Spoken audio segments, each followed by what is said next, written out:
Can you believe it?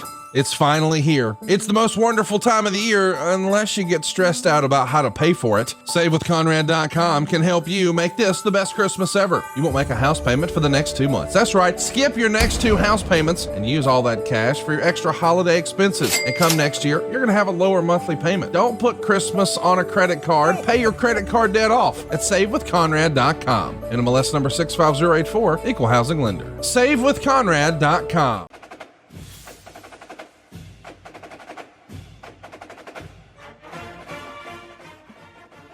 How about it? Here we are, ladies and gentlemen. Welcome to Grilling JR with the voice of wrestling, Mr. Jim Ross. Jim, how are you, man? I'm good. I just got back off the road. I'm feeling pretty good. Nice. Always good to get home safe and sound. Absolutely. And we're covering some miles, this time because our locations on taping AEW we're moving west. So, a lot of we got like 3 weeks in Texas, I think. Wow, something like that. Yeah, it's pretty good. I'm going to try to get to Oklahoma during that time period. I've been going to my wound care specialist every Tuesday morning, which I'm beginning to really dread because it's a painful freaking ordeal. He takes a scalpel, goes into that wound, and starts scraping dead material. And to say it didn't hurt is wrong. It's a lie. It does hurt, but we're cleaning it out and keeping it rolling and healing. So I guess at the end of the day, that's the way it is. And JR just can't be a little sissy and worry about having a little pain. I've been in a little pain since last November, a year now. It's been a year since I got diagnosed. Wow.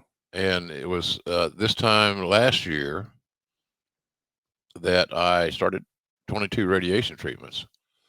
So it's been a very interesting year, to say the least. And but progress is being made. That's all that matters. Roll Tide on that, man. Yes, I'm so thankful and happy that's getting further and further behind you with every passing day. And we're just glad to have you. Obviously that AEW schedule is picking up, and of course, folks can see and hear you on Wednesday and Fridays. And of course, this past Wednesday, we saw an interesting piece of business that got everybody in wrestling talking a little bit about, hey, what does this mean? What's next for Mr. William Regal? Yeah. Of course, as you and I are recording, the internet is abuzz, and everybody's got their theories. And man, what an on-camera performer he has been for AEW, and it's my understanding that he would try to work out with some of the guys beforehand, and just a beloved figure in wrestling, universally respected. I don't think we can say enough nice things about Mr. Regal. No, I don't think we can either, Conrad. He's a valuable asset to AEW or wherever he may be, or in any company. So it's been a blessing to have him around because he was one of my guys I really worked hard to salvage a career for. Back in the day. And so he's been a very valuable resource. You can't replace guys with that kind of experience.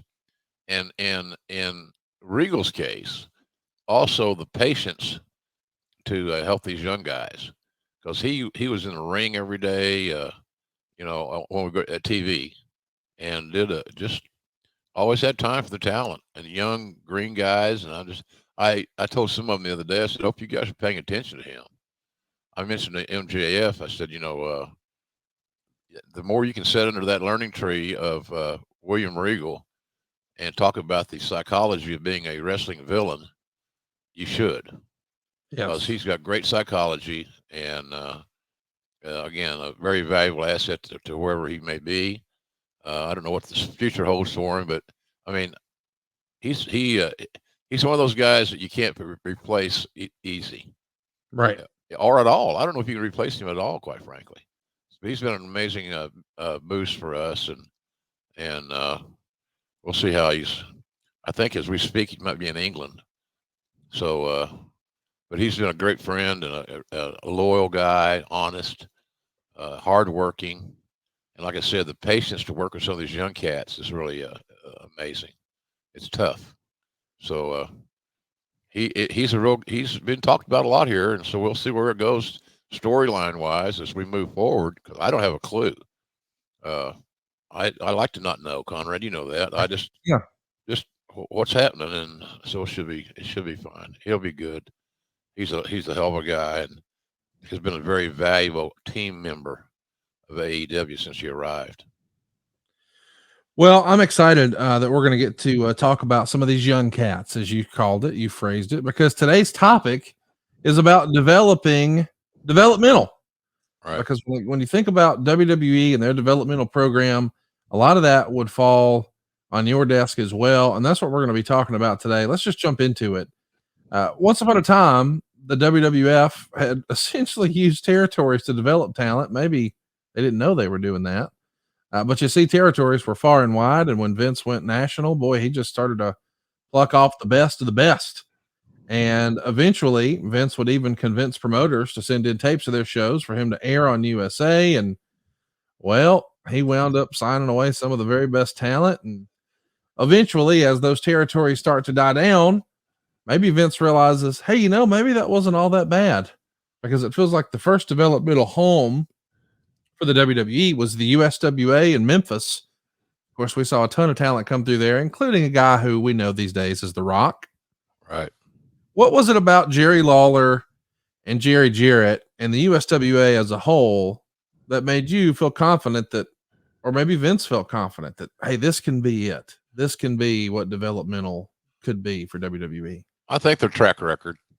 You know, they produce a lot of talent successfully, and so their track record to me was what put them with the head of the class, and the fact that they were running a lot of shows. The key thing I've always said is the guys have got to work with talents that were better than them, and that could help them improve and get a lot of ring time. Right. So that's what we got out of that scenario. So, and it worked for us. It worked for us. It was a good kickoff to what was drastically needed. Vince and I used to have conversations, and I don't mean this in a negative way regarding the British Bulldog, but it was always like, I would say, well, Vince, we can't continue to repackage the Bulldog. Right. We're wearing all that out. What's next for him? And that was just using him as an example, not the example. But you know what I'm saying? We had a lot of guys like that were looking for another reprieve or a restart. A fresh coat of paint. Yeah, fresh coat of paint. Yeah. And so it was the right time, the right thing to do, and I think that the developmental program, which has led to NXT now, Right. was the right thing to do, and probably one of my better things as a administrator to get that started and get people on board that we need to develop new talent, and this is one way we can do it where we have some control. So that was where that started. But the USWA had a great track record, and we believed in their system, and I like working with Lawler a lot because we're partners on the air and all that good stuff. But I knew that we'd get results out of it. It was good for them to have success as well because it was good for their brand. So consequently, I think we made the right move there on how we started the developmental program. It really is remarkable to think about, that maybe we don't even consider what developmental might look like once upon a time for WWE, because we've got some of the best wrestlers in the world. But it is one of those deals where you hear all the time in wrestling, the way you get better is you got to have reps, right? You got to have Oh yeah, bites of the apple. And so back in the old territory days, man, you were working 5, 6, 7 days a week, and right. oftentimes in front of the same crowd every week. So you would have to try new things and get your ass out of your comfort zone. And then you'd have to do those localized promos and sell tickets. And when Correct. you're required to do that on a weekly and then daily basis, you can't help but get better. And you don't really want to have people come out on WWE TV and it be the first time they've held a microphone in front of a crowd. And Oh, well, let's just hope for the best, right? we weren't. Yeah, exactly. We weren't going to have that. We weren't going to have any embarrassing situations. And the other thing you don't want to do is put talents in a position where they may not feel comfortable, where they may not think that they were in the right spot. Maybe their advancement was a little premature. We weren't going to have that if we keep from it. So it worked out, and it kept getting better, Conrad. That's the one thing about it. It kept getting better. And if you look at the guys that we signed, that we put in developmental, and where they ended up with Hall of Fame careers, with a lot of money in the bank, and all those things, and contributing to the success of the brand, it was very much needed, and we found our solution there. And because the guys that we produced in that system, no matter what they were based, where they were based, but in that system was very impressive. No doubt about it.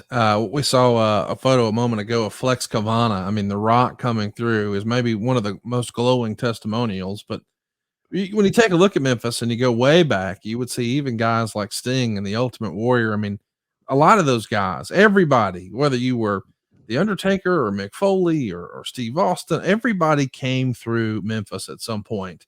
And it did feel like once Vince had sort of gobbled all of that up in the 80s, by the time the 90s rolled around, you are looking for some other opportunities. And since, Vince clearly had a good relationship with Jerry, maybe that made sense. Jerry Jarrett. And of course, Jerry Lawler's on the team. Right. So if this is their territory, that's kind of easy. And the other thing that you would try as well is ECW.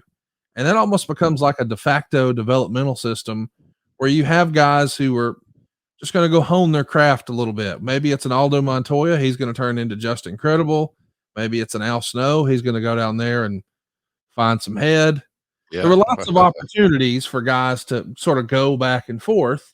And I think maybe one of the first times we saw an ECW talent come to the WWE in a big way was Too Cold Scorpio when he became Flash Funk in November of 96. But I think we were always careful to not ever specifically refer to ECW as a developmental system. Right. What would be the difference between the way you were doing something in Memphis versus the way you might be doing it in ECW? Well, the bottom line is you did the same thing. You just got reps. And that was the key thing all along was these kids, young guys, whatever, in the ring, develop their confidence, develop their storytelling skills, and things of that nature. So the goal was always the same. I think out of respect to ECW and what their brand stood for in the eyes of a lot of people, it just seemed like a very viable thing to do, Conrad. They had some good talents there. Yes. And they just need to clean it up a little bit. They just need a little polish, as we say. So, but it was a good thing. I'm probably as proud of the developmental creation of that program as I have been with anything I've done in talent relations. So I think it bailed our ass out of a lot of potential issues, get new talent. We talked about OVW is going to come up because they were a viable entity. Oh yeah. For training. You had Al Snow there, as we've previously mentioned. He was a great trainer, passionate about the bit. He and Danny Davis, Cornette, Rip Rogers, all were fabulous. And so we put together a real good staff. Mm-hmm. And when people talk about Nick Saban's success, one of the things you can go back and look at is his track record with assistant coaches and where they are now. They're head coaches. They're making millions of dollars a year, and a lot of them started with Saban's staff. Easy for me to say this morning. So nonetheless, it was fun. It was fun, and I had so much pride in what we accomplished and giving guys the opportunity to get better and live their dream. And so I think that's kind of where the bottom line of this whole thing is. We're going to give you a chance to get really good at your skill set. And we're going to get you plenty of in-ring time. You're going to wrestle different people, and all of them are probably going to have much more experience than you. So consequently, it was a very magical formula that was so simplistic, it was crazy. Well, I'll tell you, Al, something else that's so simplistic, it's crazy. Giving the perfect gift to the guy in your life. If you really want to give a gift that's going to get everybody laughing, get everybody talking, a memorable gift, 'tis the season for clean balls. Fa la la la la la la la la. Lord. Our friends at Manscaped are helping you clear your driveway for safe travels this holiday season. From stocking stuffers to white elephants, Manscaped's products are at the top of every wish list. Grab some crop mops for your pops or the body buffer for the holiday lover. Win this year's white elephant gift and help all the men in your life go from eggnog to nice hog this December by going to manscaped.com and using the promo code JimRoss for 20% off plus free shipping. Manscaped really is a one-stop shop for all your holiday needs. They have the perfect gift in the Platinum Package 4.0, plus loads of little presents for the perfect stocking stuffers. Now, what a better holiday gift idea than giving the gift of good hygiene and a few good laughs? Manscaped has a handful of their liquid formulations you need to check out. Shampoos, body washes, upstairs and downstairs deodorant, gels, exfoliants, absolutely everything that you need to keep it clean. Don't let their chestnuts roast in the wrong boxers. Get them a pair of Manscaped's boxers, especially made to keep the area cool and provide that holiday comfort all year round.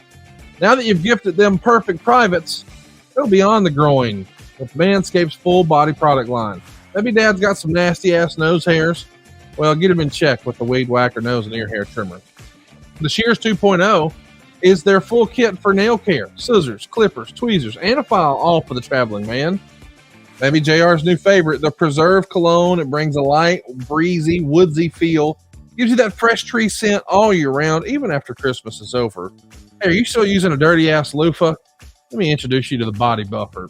Loofahs hold bacteria from dead skin. Throw it out. Get a body scrubber that feels smoother but acts tougher. And lastly, top it off with the crown jewel for their family jewels. Talking about the Lawnmower 4.0. It's got advanced skin-safe technology. It's a life changer. It's known for reducing nicks and cuts on Santa and his Santa sack. Manscaped is here to make the holiday shopping experience a blast by giving products they'll love and make them laugh. Get 20% off and free shipping with the code JimRoss at manscaped.com. That's 20% off with free shipping at manscaped.com.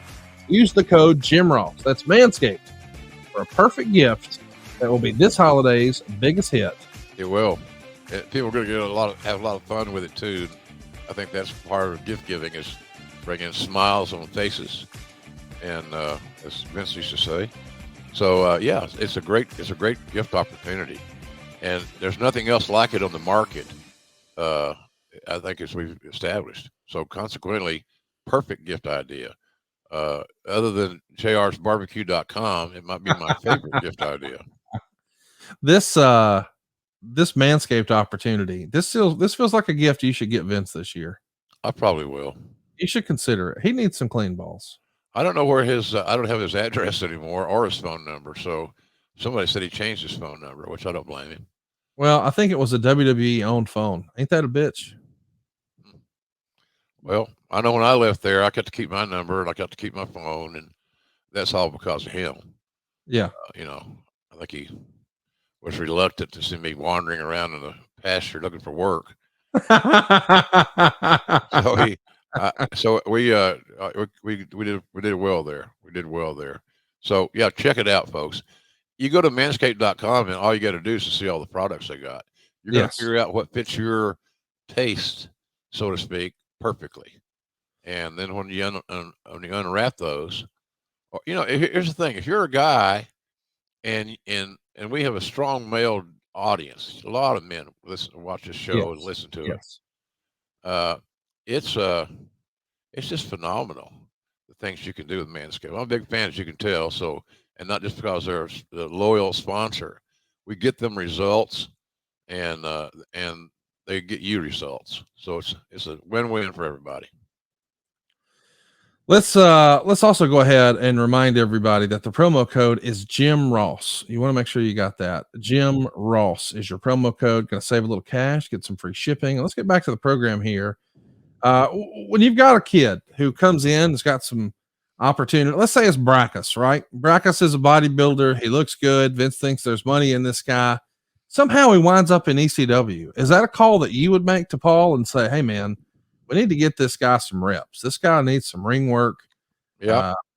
Is that pretty much the process? Yeah. We got this guy that Vince is high on. I was not high on Brackus. Right. I didn't think he had the intangibles because of his lack of product knowledge. He did look great. He had a very beautiful wife. She hung around the office a lot. But I didn't think he was he was at the top of my list. Now, look wise, if you're only going on looks, he could have been theoretically your number one guy, but he just didn't have the aptitude for this unique form of sports entertainment. Well, it's I'm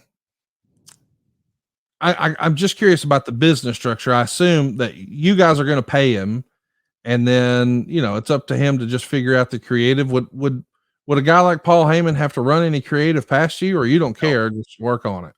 no, we didn't. We used Paul's judgment, and why wouldn't you? Yeah. Quite frankly, and that way it's the better fit within the individual promotion. Use the talent as you see fit. Just get them a lot of work, and especially focus on their fundamental skill set. So, but we had a lot. We had a lot of those guys that looked good, passed the eye test, and some had it, but more often than not, they didn't. So let's talk about, just what that process entails. When you bring a guy in and you send him down, who's communicating something like that to Broncos? Will that also fall in your lap to say, all right, we need you to get some reps. Here's what we got in mind for you? Or does somebody else handle that? I handled it, but I delegated a lot of it because we had a lot of talents spread around the country. Right. So you need some help. Tom Pritchard was very viable and valuable, hell of a trainer. And then you had guys like, look, here's what we had. We had guys teaching, coaching our young guys that have proven out to be great teachers. Right. Al Snow was a great in-ring instructor. Tom Pritchard was a great in-ring instructor. How we got all started with using Dory Jr. was a key element because of the way he trained people and his unique style, and the fact that a lot of guys that were getting trained by Dory Jr. were hero worshipers. They looked at Dory as one of the business's heroes, as they should, and so that's what we were. Dory was, they trained. We trained. We didn't have a facility. We used a warehouse there at Stanford, and I used to go there every day and watch Dory train, and how he worked out the talent. So, but we had some of the best instructors that you could acquire. We had the coaching staff of coaching staffs, and a lot of guys that we've already mentioned were viable elements in that whole process. But boy, what a good staff we had! Good Lord, we couldn't have done it without these guys teaching. Danny Davis, and as I said down in OVW, he and Cornette were great minds. Rip Rogers was a hell of a in-ring instructor. So we were very fortunate that we were able to work with a lot of guys that were just really good at what they do. Well, help me understand the USWA with it closing at the end of 1997. Does that sort of force your hand on how we've got to just take things into our own hands here? Pretty much, yeah, pretty much. It also put us back into a position of total control because we started, this was a better deal. Losing USWA didn't do us any favors, but I think the inevitable was it was going to close down. Their business was not good at that point in time.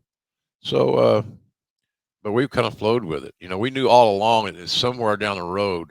We want to have our own facility. We want to train these guys and ladies to the very best of our ability. And that's kind of what our long-term goal was, which has now manifested itself into the Performance Center and the facility there in Orlando. So it was all starting to come together, but all because of a real good staff. And I had some really, really good people working on that and helped us a great deal. They took ownership, and I always will appreciate that. And I think the WWE should always appreciate it. And I'm sure that they do. I love the idea of sort of starting from scratch and how this all comes together. And we know that, over at Trax, the warehouse near Titan Towers in Stanford, we know that Dory Funk is going to be one of the first guys who helps run what I guess is called the Funkin' Dojo. But Yeah. why Dory? Why does Dory get the nod here? Why not? Well, I'm just saying, why him over someone else? Is it relationship? Is it? Oh, well, I trusted him. Right. and he was fundamentally sound. My God, Conrad, he was one of the best workers in the history of wrestling. I think nobody's going to disagree with that. And so getting him there and with his experience, his maturity, and his fundamental soundness was a no-brainer to me. I mean, I thought we were lucky to have him. So Junior was just really terrific there. And, he butted heads with Tom a few times because they're coaches. They have their own way of communicating and their own priorities, their list of priorities. But it was never anything we didn't overcome. But, they'd butt heads occasionally. But that's part of it.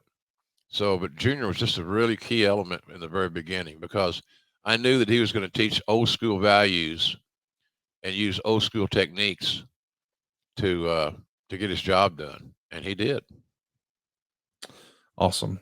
Well, I just love the idea of figuring out how this all came together. Of course, we know Dory Funk is going to be somebody who's pretty trustworthy. Normally, a fellow who I believe at the time lived in Florida, but now he's going to venture up and brave that cold here in Stamford. And I assume Pat Patterson was hanging around. He had a role in all this. He loved this sort of thing. Did he not? Oh yeah, he was great. Pat was a great asset because he was experienced.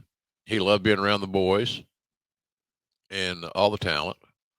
So yeah, Pat was invaluable because Pat could look at a talent, watch him work one match or watch him work 2 or 3 minutes, and tell you that kid's got something or something along those lines. He was just really, really good at evaluating talents, and it got him out of the house, so to speak, got him out of his routine.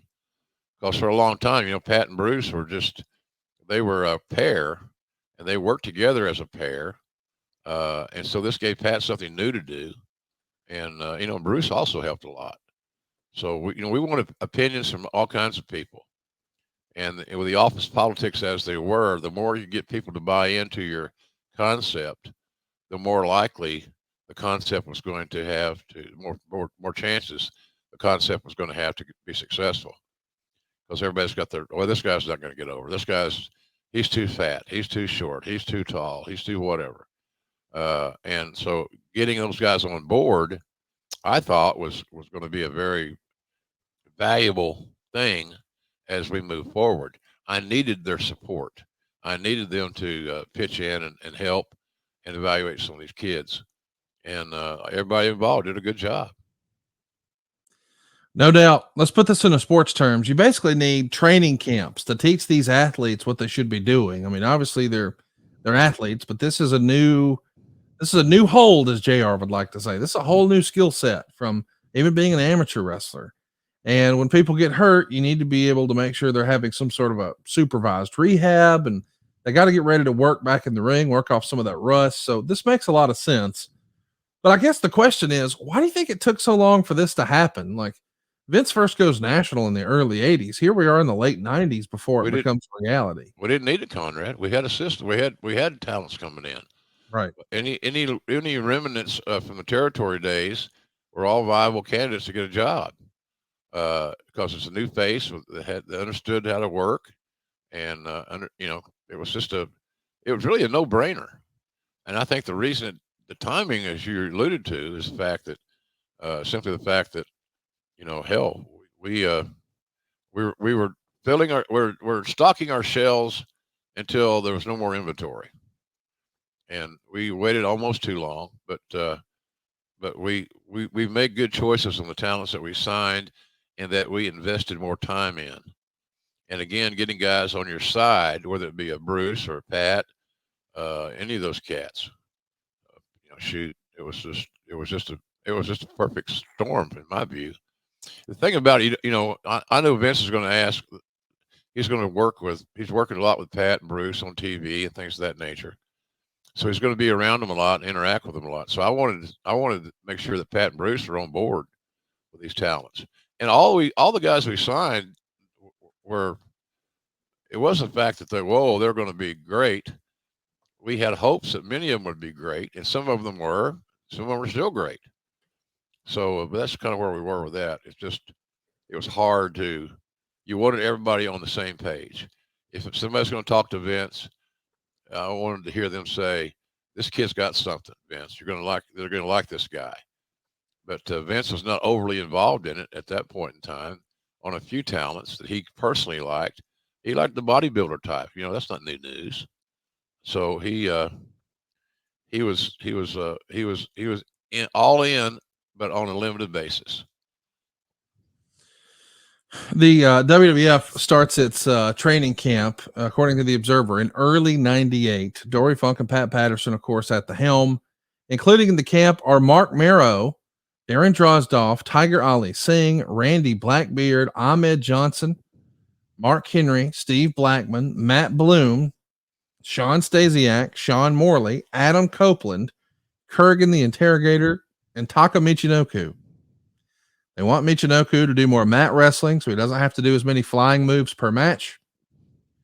And they also want him to work on his English and learn some interview skills. Reports are that Copeland, aka Edge, and Morley, aka Val Venus, have been the most impressive. Several of them are going to work a WWF house show on the 9th and 10th in New Hampshire. So, lot to unpack here, as I like to say. This is a who's who, and through various different parts of their career, we'll say. Mark Marrow had been injured. We're going to come back and be repackaged. We're no longer doing a wild man persona. We're no longer doing Johnny Be Bad. Darren Drozdoff still trying to get his arms around it after being a pro football player. Tiger Ali Singh, man, we think maybe he can represent a new emerging market for us, but that's all about India. Needs a little polish. Yeah. Ahmed Johnson has dropped a bunch of weight, like 35 pounds here, trying to get back into better shape. Mark Henry still trying to A, get into shape, and B, just hone those skills. Steve Blackman getting ready for prime time. Matt Bloom, we know, is eventually going to be an NXT trainer himself, but along the way, be A-Train and a handful of other ideas. Sean Stasiak, a heritage performer, legacy performer. Sean Morley had certainly wrestled in Mexico, but he's got to learn the WWE style. Adam Copeland had been tearing it up in Canada and Michigan and the Indies, but now it's time for him to learn that WWE style. And Taka Michinoku, hey man, you got the high flying down. We need to maybe a more sustainable style and work on these interviews. So you got beginners, experts, everything in between here. And that probably creates a pretty fun environment for the talent because you've got not everybody's a greenhorn, not everybody's an expert. So different skill levels mean that everybody can learn a little bit at a time, right? Yeah, something new. We want to teach those guys something new every week in the drills that Dory and Tom, ordered up. So yeah, it was. But I like the eclectic roster. Dory had so many trips to Japan that he was pretty proficient in speaking Japanese. And so that came in handy to help, get little Taka Michinoku headed in the right direction. He was a hell of a little hand, quite honestly. But he had to learn to speak some English or he wasn't going to have a very good chance. And he stayed with us for a while and did well. Never was a problem and had a lot of talent. So, but we had some keepers in there, as you just mentioned. Some of those guys, then we brought in Christian Che Resso, and that was on the encouragement of Adam Copeland. Adam was mature beyond his years in that era. And so, but we knew we had guys that we wanted to continue to invest teaching and our time in. And Adam was certainly nobody we didn't think had more potential than Adam. I remember because he worked cheap. I'm not saying that's a red badge of courage. You got to, they're not drawing houses. You're creating a whole new overhead, and you know how that goes in building a business. It's always challenging. So we had a nice little nucleus there. My theory was if we get in this class, if we can get 2 to 4 guys that can go, we believe we go to the next level, then we've done right. Because everybody's not going to make it. More are not going to make it. And if you can't take the fact that some guys are not making it as a failure to your selection process or a failure to the coaching process, then because it's not a failure. You didn't know. How do you know who's going to make it, who isn't? So, but that was a nice little class. I'm glad we wrote all that. You got all that stuff written down because It's been so long ago, I can't remember who was there at certain times, but that little roster you just read about, I don't how many Hall of Famers are in that group. There's a A lot few. of a lot Yeah. of them. So I felt like we did our job by things like that. It's interesting to think of all the Hall of Famers in here, but there is a name that I don't know at all. Randy Blackbeard. Does Mhm. that ring a bell? Not really. I wonder if Randy was in Canada. I can't remember, and I'm being Hmm, honest, folks. I'm sorry. I don't read these scripts before right. we do the show. I like to just go and try to go and recall and things of that nature. Rodney was a big kid. He had his he had the boxes checked for size. More often than not, when these guys don't make it, it's usually it's just aptitude for the business, and you can't teach charisma. Impossible to teach charisma. You got it or you don't. And apparently, we thought Rodney didn't have it. He was a big kid and enjoyable to be around. So he just, our criteria, Conrad, and our expectations were high as hell.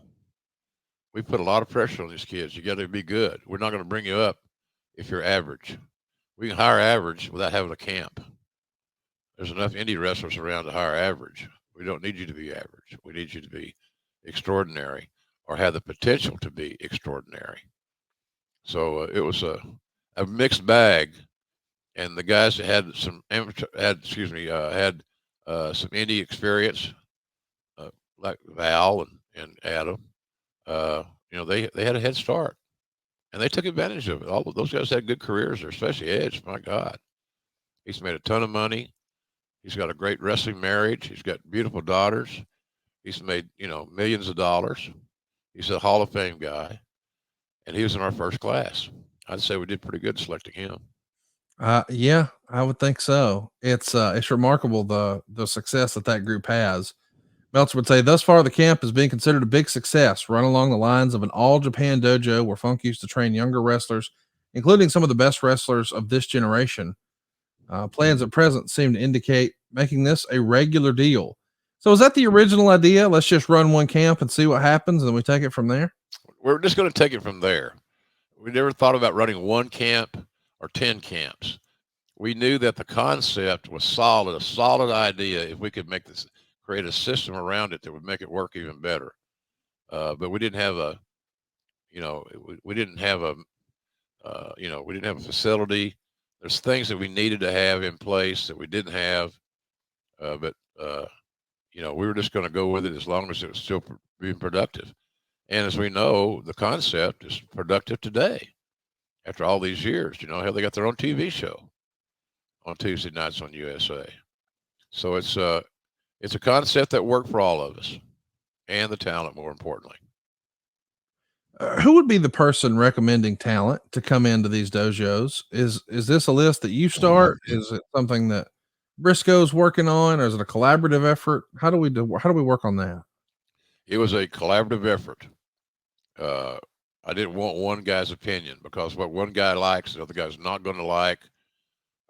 So we didn't want that to happen. I didn't want to get to political bullshit. And in case you haven't heard, Conrad, pro wrestling behind the scenes is very political. I hate to break that to everybody out there, but that's kind of where we looked at that. It was just really, it was a perfect storm for us. I was so, if Vince had said, look, I want you to get off the air and just do this, I might have had a boo boo face for a couple, 3 days, but I would have been happy to do it. I love it's, I wanted to be a coach for so much of my life in football, particularly specifically, that I thought that this is a perfect job for me. I like recruiting. I like looking at videos. I like interviewing the kids. I like talking to their families. I approached it as if we were stocking the shelves of a sports franchise, and that's what we are in wrestling. Whether it's AEW now, where I work, or WWE, uh, who's really taken this whole concept to the next level. and I'm proud of what they've done. It's really smart. So, but we're just going to take a class, so, shall we say, a class at a time, and that concept helped us keep our overhead manageable because we weren't investing big monies in buildings and things of that nature, equipment, things. So, I think we did it right, but we started off slow because again, it's a new new line item on a budget, and it came out of my budget, so I had to make sure that I wanted to make sure my budget was up to speed, and we didn't have an unlimited budget like they seemingly have now. We had to watch our pennies, and that's I use the illustration. I think I think that Edge and Christian, I kid them about this, that their first contract was about 200 a week, Yeah. and now on today's marketplace that would be, you know, you get put in jail for stealing, as Ernie Ladd would say. You're stealing from the man, Bundy. You fat bastard. You're stealing from the man. And we didn't want to steal from the man. So we were trying to learn on the run, Connie. You ever get to a situation where you're learning as you go? Oh, of course, every All, day. every day. Yes. When you came up with your Starcade festivals and Yeah. events, you didn't know that some of this was going to work or not. No, you're just So trying so hard. you plan to do one good one. Yep. Let's put our best foot forward and see how we can make this thing work and be even more productive.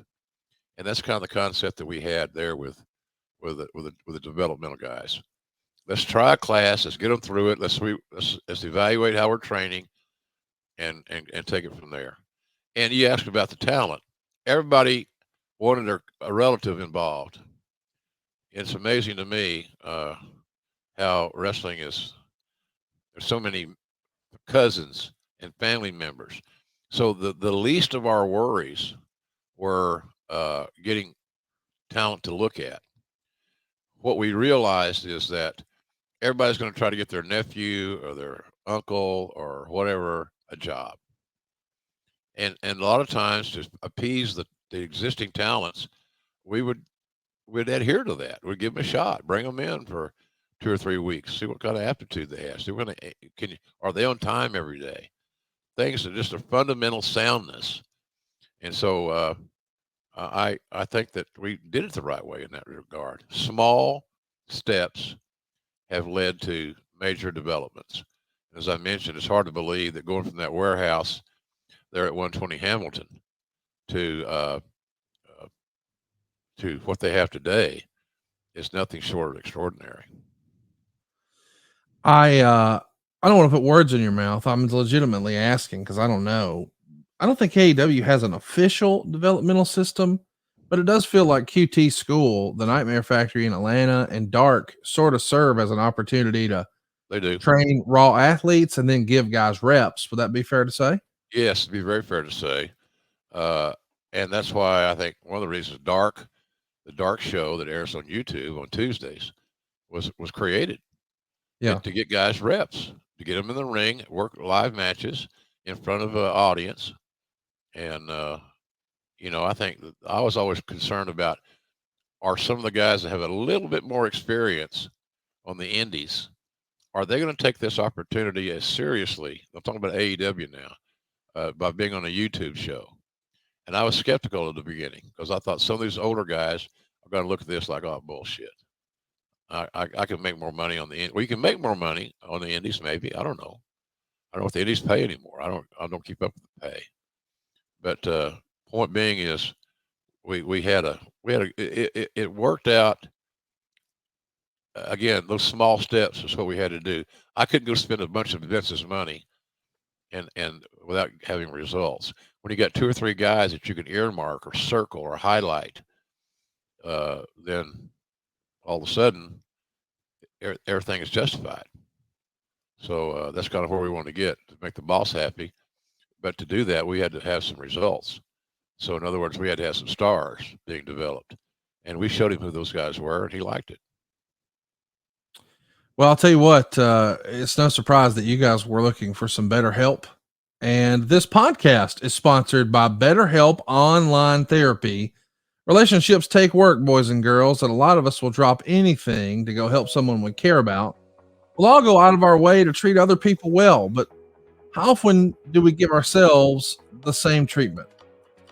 This month, BetterHelp Online Therapy wants to remind you to take care of your most important relationship, the one you have with yourself.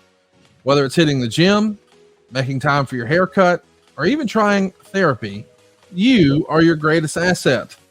So invest the time and effort into yourself like you do for other people. And I got to tell you, I needed a little bit of this myself back in 2006. I actually started therapy, and man, I learned a lot. I started to feel a lot better. I learned some new coping skills. I learned some new skills for myself. Just felt like I was making progress. I don't think I could have done that just talking to friends or family. I needed to talk to a professional. And BetterHelp is online therapy that offers video, phone, and even live chat sessions with your therapist. So you don't have to see anyone on camera if you don't want to. It's much more affordable than in-person therapy, and you can be matched with a therapist in under 48 hours. Give it a try. See why over 2 million people have used BetterHelp online therapy. That's strong, man. 2 million plus. This podcast is sponsored by BetterHelp, and Grilling JR with Jim Ross listeners get 10% off their first month at betterhelp.com/JR. That's BETTERHELP.com/JR. BetterHelp.com/JR. Jim, there's a lot of talk about mental health and being good to yourself. And I know a lot of people start to get down on themselves around the holidays. They think about, I mean, that's just rampant. And I think this is an important message for a lot of our listeners, myself included, man. Happens to all of us. So why not do what over 2 million other people have tried? It worked for me. Therapy really worked for me. Can't recommend it enough. BETTERHELP.com/JR. And save yourself 10% and start feeling a little better, Jim. Absolutely. It's common sense. You can't punch holes in this sponsor. And so many of us are leery of committing to something like this because we perceive that it's a sign of weakness. And certainly in the wrestling business, the last thing you want is for your boss, your decision maker, to look at you as a weak person. That's just where it's always been. It's not going to change. But I'm with you, Conrad. This is really a no-brainer, and you can find happiness. It's within you. Yes. At BetterHelp.com and /JR is what I'd suggest. You save some money and you help yourself. And boy, you talk about your significant others appreciating this. They may appreciate this more than anything you can give them. Yeah, it's almost like when you're on a plane and they talk about, boy, if the mask comes down, put it on yourself and then your child. You got to take care of you, man. We get so busy taking care of everybody else. Sometimes we forget to take care of ourselves. Give it a shot. BetterHelp.com/JR. Let's talk about your second camp where you guys were indeed looking for some better help. It comes out in the Observer May 18th, 1998.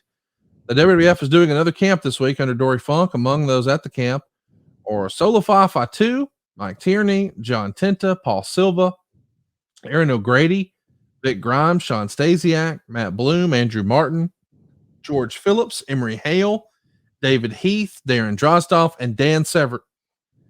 Of course, we know a lot of these names jump off the page. Fatu, we know, is going to become Rikishi. He'd been around before, but he's here for a fresh coat of paint.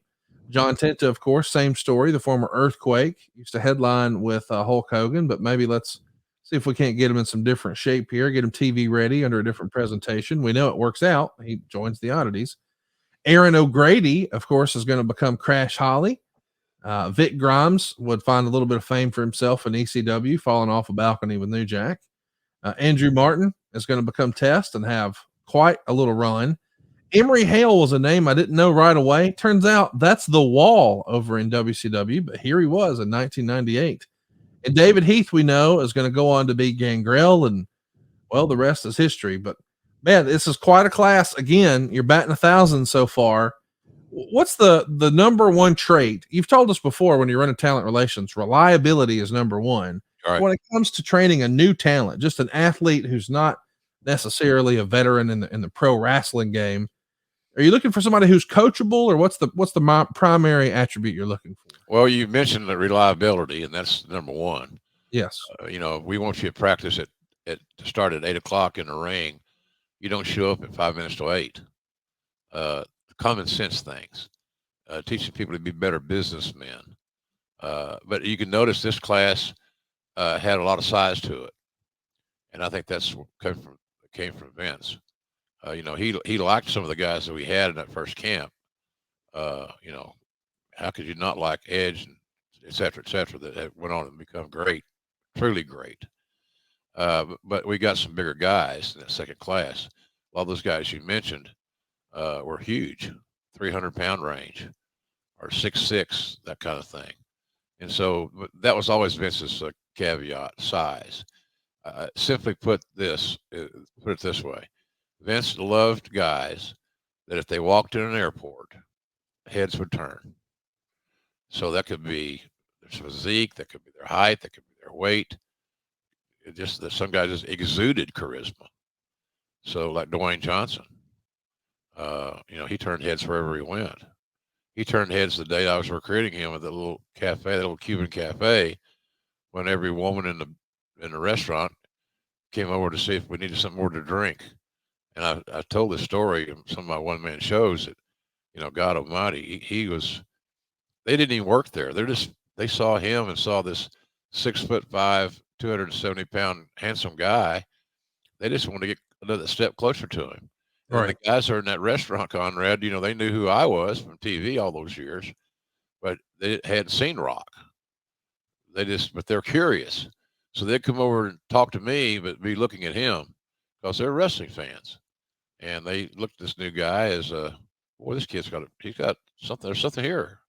I like the way this guy looks. And of course the women had their own motives, but it gave you a good thumbnail sketch into the little telescope into their personalities, or what their personalities could be. So, but a lot of those guys you mentioned, I'm sure that if I look back on it, a guy like Fatu had so much charisma, still does. He's a hell of a nice guy, got his own thing going, and he had amazing agility for somebody his size. Same thing we said about Yokozuna, except Fatu was not as big. He didn't get in the 600-pound dilemma. So we got bigger in that next class at the insistence of the chairman. I'm fascinated talking about, how this all continued to evolve, because at first it's not a full-time thing and just running camps. So even though some guys may have some fundamentals and they feel like they're getting the basics down, they need reps. And so now that USWA has gone under, well, there's an opportunity for a new independent promotion in Memphis. Power Pro Wrestling. Randy Hales is going to open up there. Longtime friend of Jerry Lawler, or at least acquaintance of Jerry Lawler. I'm not sure.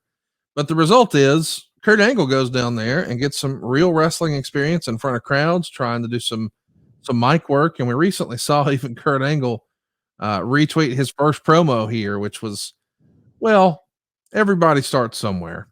Yeah. But this is important that it's one thing to do it in a dojo environment, in a gym environment. It's another to do it when there's real asses in seats, as you like to say, right? Yeah, absolutely. That's how you judge your material getting over. It'd be like a stand-up comedian. I've used that analogy a lot on the show, that the stand-up comedian comparison to a pro wrestler is that you're creating content in the ring, and is your audience reacting to it? You're a comedian. Are they laughing at your jokes? Are you slowed down enough to where you can give a setup and then your punchline, and then wait for the laughs to start another round of jokes, joke number 2 type thing. So it was there's a lot of similarities in that, and there still is to this very day. on comparing a wrestler to a stand-up comedian on how they interact with the audience, not the fact that they could do comedy. So I'm not a guy that believes that pro wrestling should be dotted where the strengths are using comedy. I think comedy is important. I think when it's real and organic and natural, it's a great thing. But to go out of your way to try to be funny and we want you to be a trained pro wrestler and a comedian. I don't think it works. Well, one of the things that you probably disagree about, but I can't wait to get your take here. Jim Cornette was not a fan of the dojo that we're talking about. He said, quote, I hated the entire dojo setting and found the wrestlers training with sounds of hammers banging and nauseating smells of sawdust and paint was no way for a wrestler to learn the craft. I mean, I guess there are some drawbacks to the facility, but it feels like it was working. Yeah. Is this just a Cornette's personal preference, or do you think maybe, okay, it was less than ideal, we should have done something different? Well, I think Corny would have been happier if he was running it. Right. He's just that old school booker guy. He should be in total control. We gave him and Danny and all those cats down there in Louisville total control. You know, I didn't know what programs they're running. When we sent Brock Lesnar there, I figured, with Cornette and I would discuss it. We discussed everybody. But I think Corny would have been happier sailing his own ship. And that's why I tried to loosen up a little bit on the creative. I didn't do any booking. I didn't say, I want you to do this guy on TV. That happened later, and it never worked. It's not a good thing. So I think Corny appreciated the fact that we're trying to train guys and teach the guys respect for the business with a great veteran like Dory Jr. And see how they come out in the wash.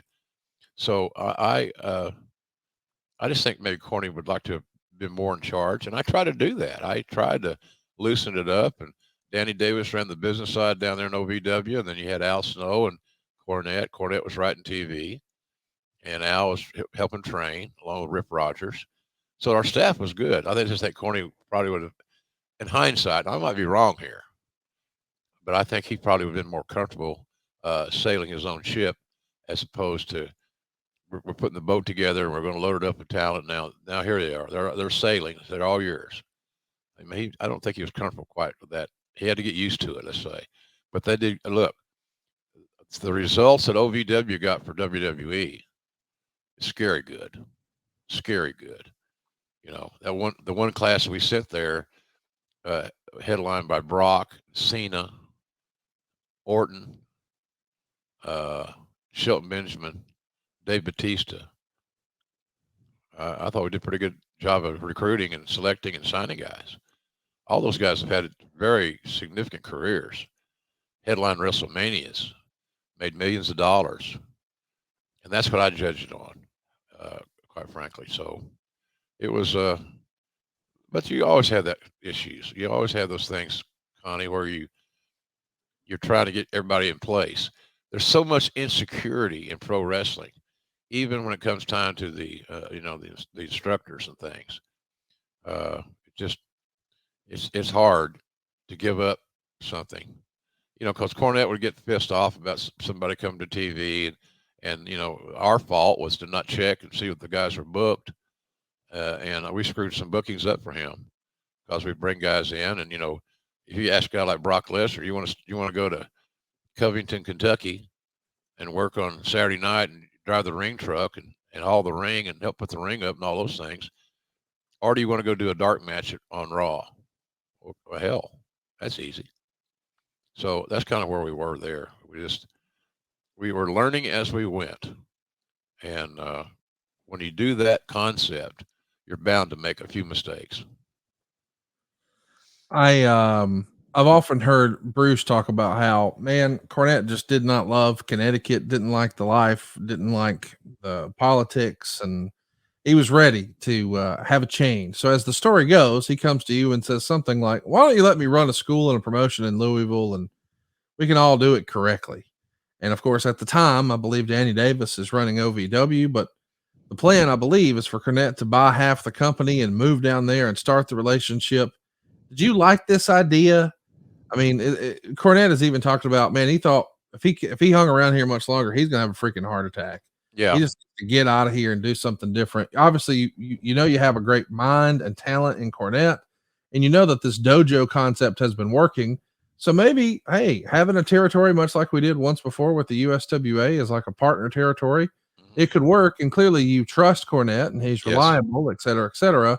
Is that an easy sell for you? And then is it an even easier sell for Vince? Easy sell for me, and subsequently an easy sell for Vince.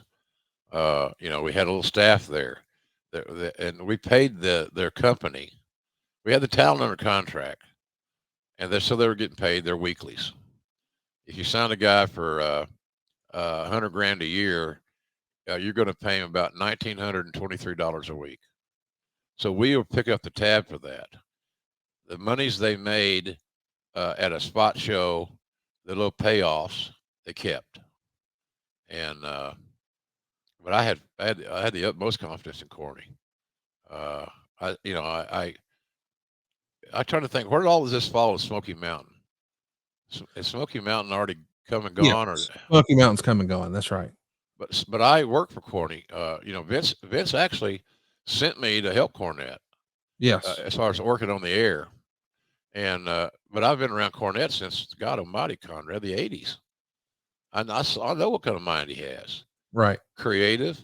He loves to take ownership of something, and that's good business in my view. So, but he was a very valuable, very very valuable in organizing that whole scenario there in Louisville. And again, you go back to the one criteria: results. Who out of that OVW group became a star? A bunch of them, and you can't discount the contributions of Cornette and Danny's staff that they had there, because they got results. And boy, that's what we were needing. The obvious question here is, what about Dory? I mean, it feels like Dory, after running these camps and seemingly doing a good job, would have had some sort of an opportunity here, but there's been a rumor that perhaps he had a circumstance that meant he wouldn't be returning. And of course, the rumor is maybe his wife Marty was difficult, or maybe alienated herself from folks in the office, or is that all just much ado about nothing? Or Well, there's a little truth. No, there's a little truth to that. There's a little truth to that. I think Dory, basically, if you want to cut right to the chase, had overstayed his welcome. It was a tough deal for him too. You know, he was living in Florida, nice place. You know, Ocala, where he's still got his facility there, I think, to this day. But I think we're changing systems, and that's how I explained it to Junior. You know, we're growing, we're moving forward. We want to get out of the warehouse, and we want more structure, and we want guys to be held accountable for all aspects of their professional life, and we need guidance and we need leadership in that scenario. So I think that's kind of where that came.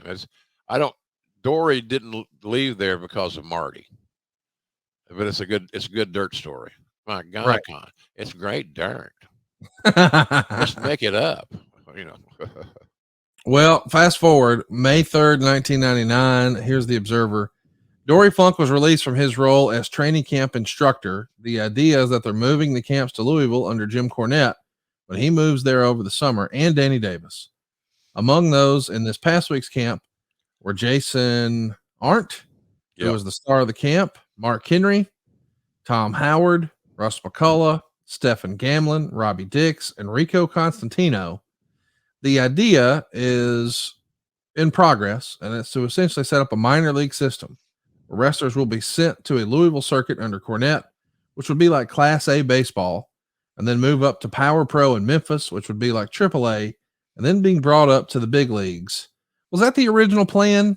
Start in Louisville, then go to Memphis, then WWE? Yeah, we thought we had to have some sort of progress. We had to have progress. We had to have goals for those guys to try to attain, and levels to try to earn their spot on those rosters.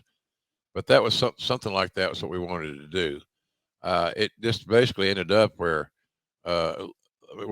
we became so dependent on the results that were being earned and achieved by OVW. They became like the number one developmental territory. And I like their system. I like working with Danny Davis, sharp guy, honest, always give you a straight answer. He answered his freaking phone. He just was a hell of a guy, and he was a tremendous wrestler in his day. One of the Nightmares, mass wrestler, great worker. He was just small, so he never got his chance to prove how good he was on a big stage like WWE because of his size and his age. This gave him a chance to have ownership and to feel more good about himself and his contributions to the business that he's devoted most of his life to. So that was the original goal, stair stepping it. So when you get out of OVW, where do you go? And we used Memphis and Power Pro as a site. Randy Hales was a friend of Lawler's. Randy Hales was a promoter. He lived there in Memphis. Never had a crossword with him ever. Good guy and responsible. So we that was our big goal. We're going to have another before they come to WWE. JR, they got to go to someplace else. Right. Well, we found out that someplace else was not as good as what we already had in place. At least that's my take on it.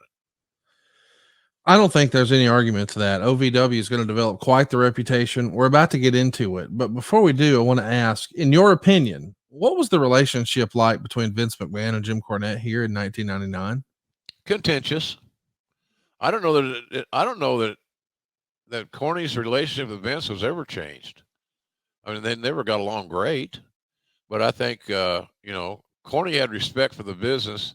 Therefore, Vince got some of that respect as well for what he had built in WWE and creating an environment where a lot of people like Cornette, myself, and others could make a living in the things we love to do, and that was working pro wrestling. So, but they never really got along.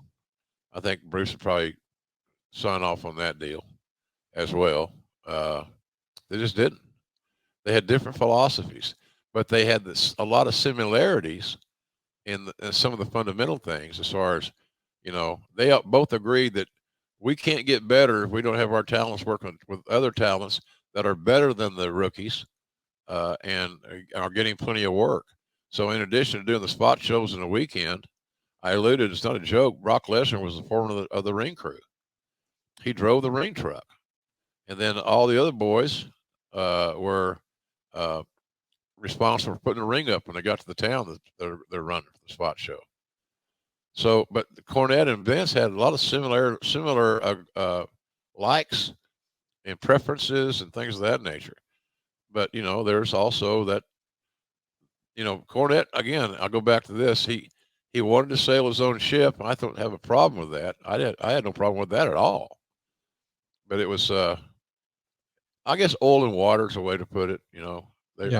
They both realized that the other had value, but at some point in time, I knew the smart thing for me to do if I want to continue to do business with Cornette and continue to be able to pay him what he had negotiated for, that I needed to get his ass out of Connecticut, or Vince is going to come to me and abruptly say, "I don't want to see Cornette around here anymore," and that could have happened.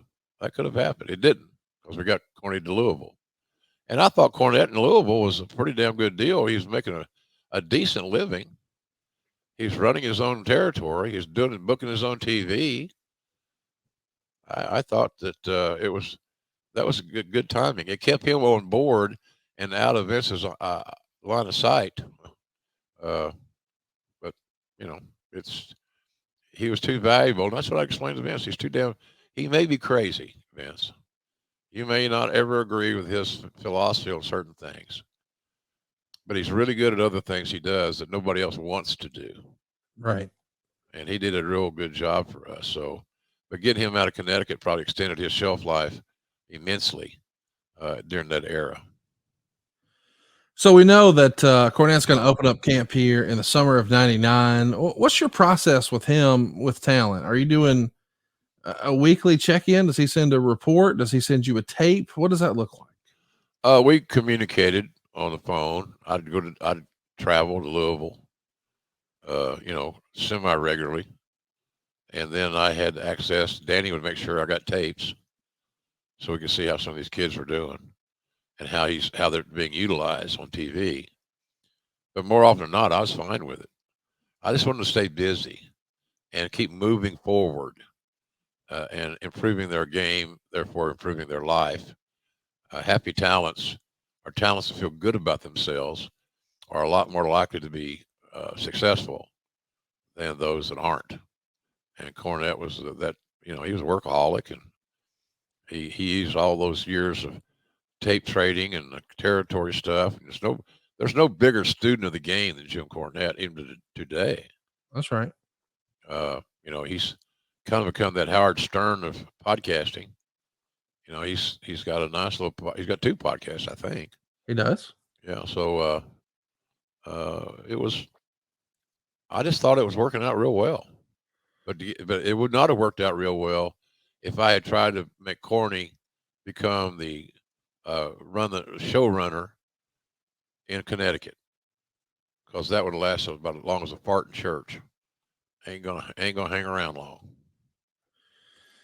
You brought up Cornette's podcast. Want to give a shout out to his co-host Brian Last, who I think recently lost his father, and man, that's never good. I didn't know that. Sorry to hear that. Hate to hear that. Thoughts and prayers for him and the whole Last family.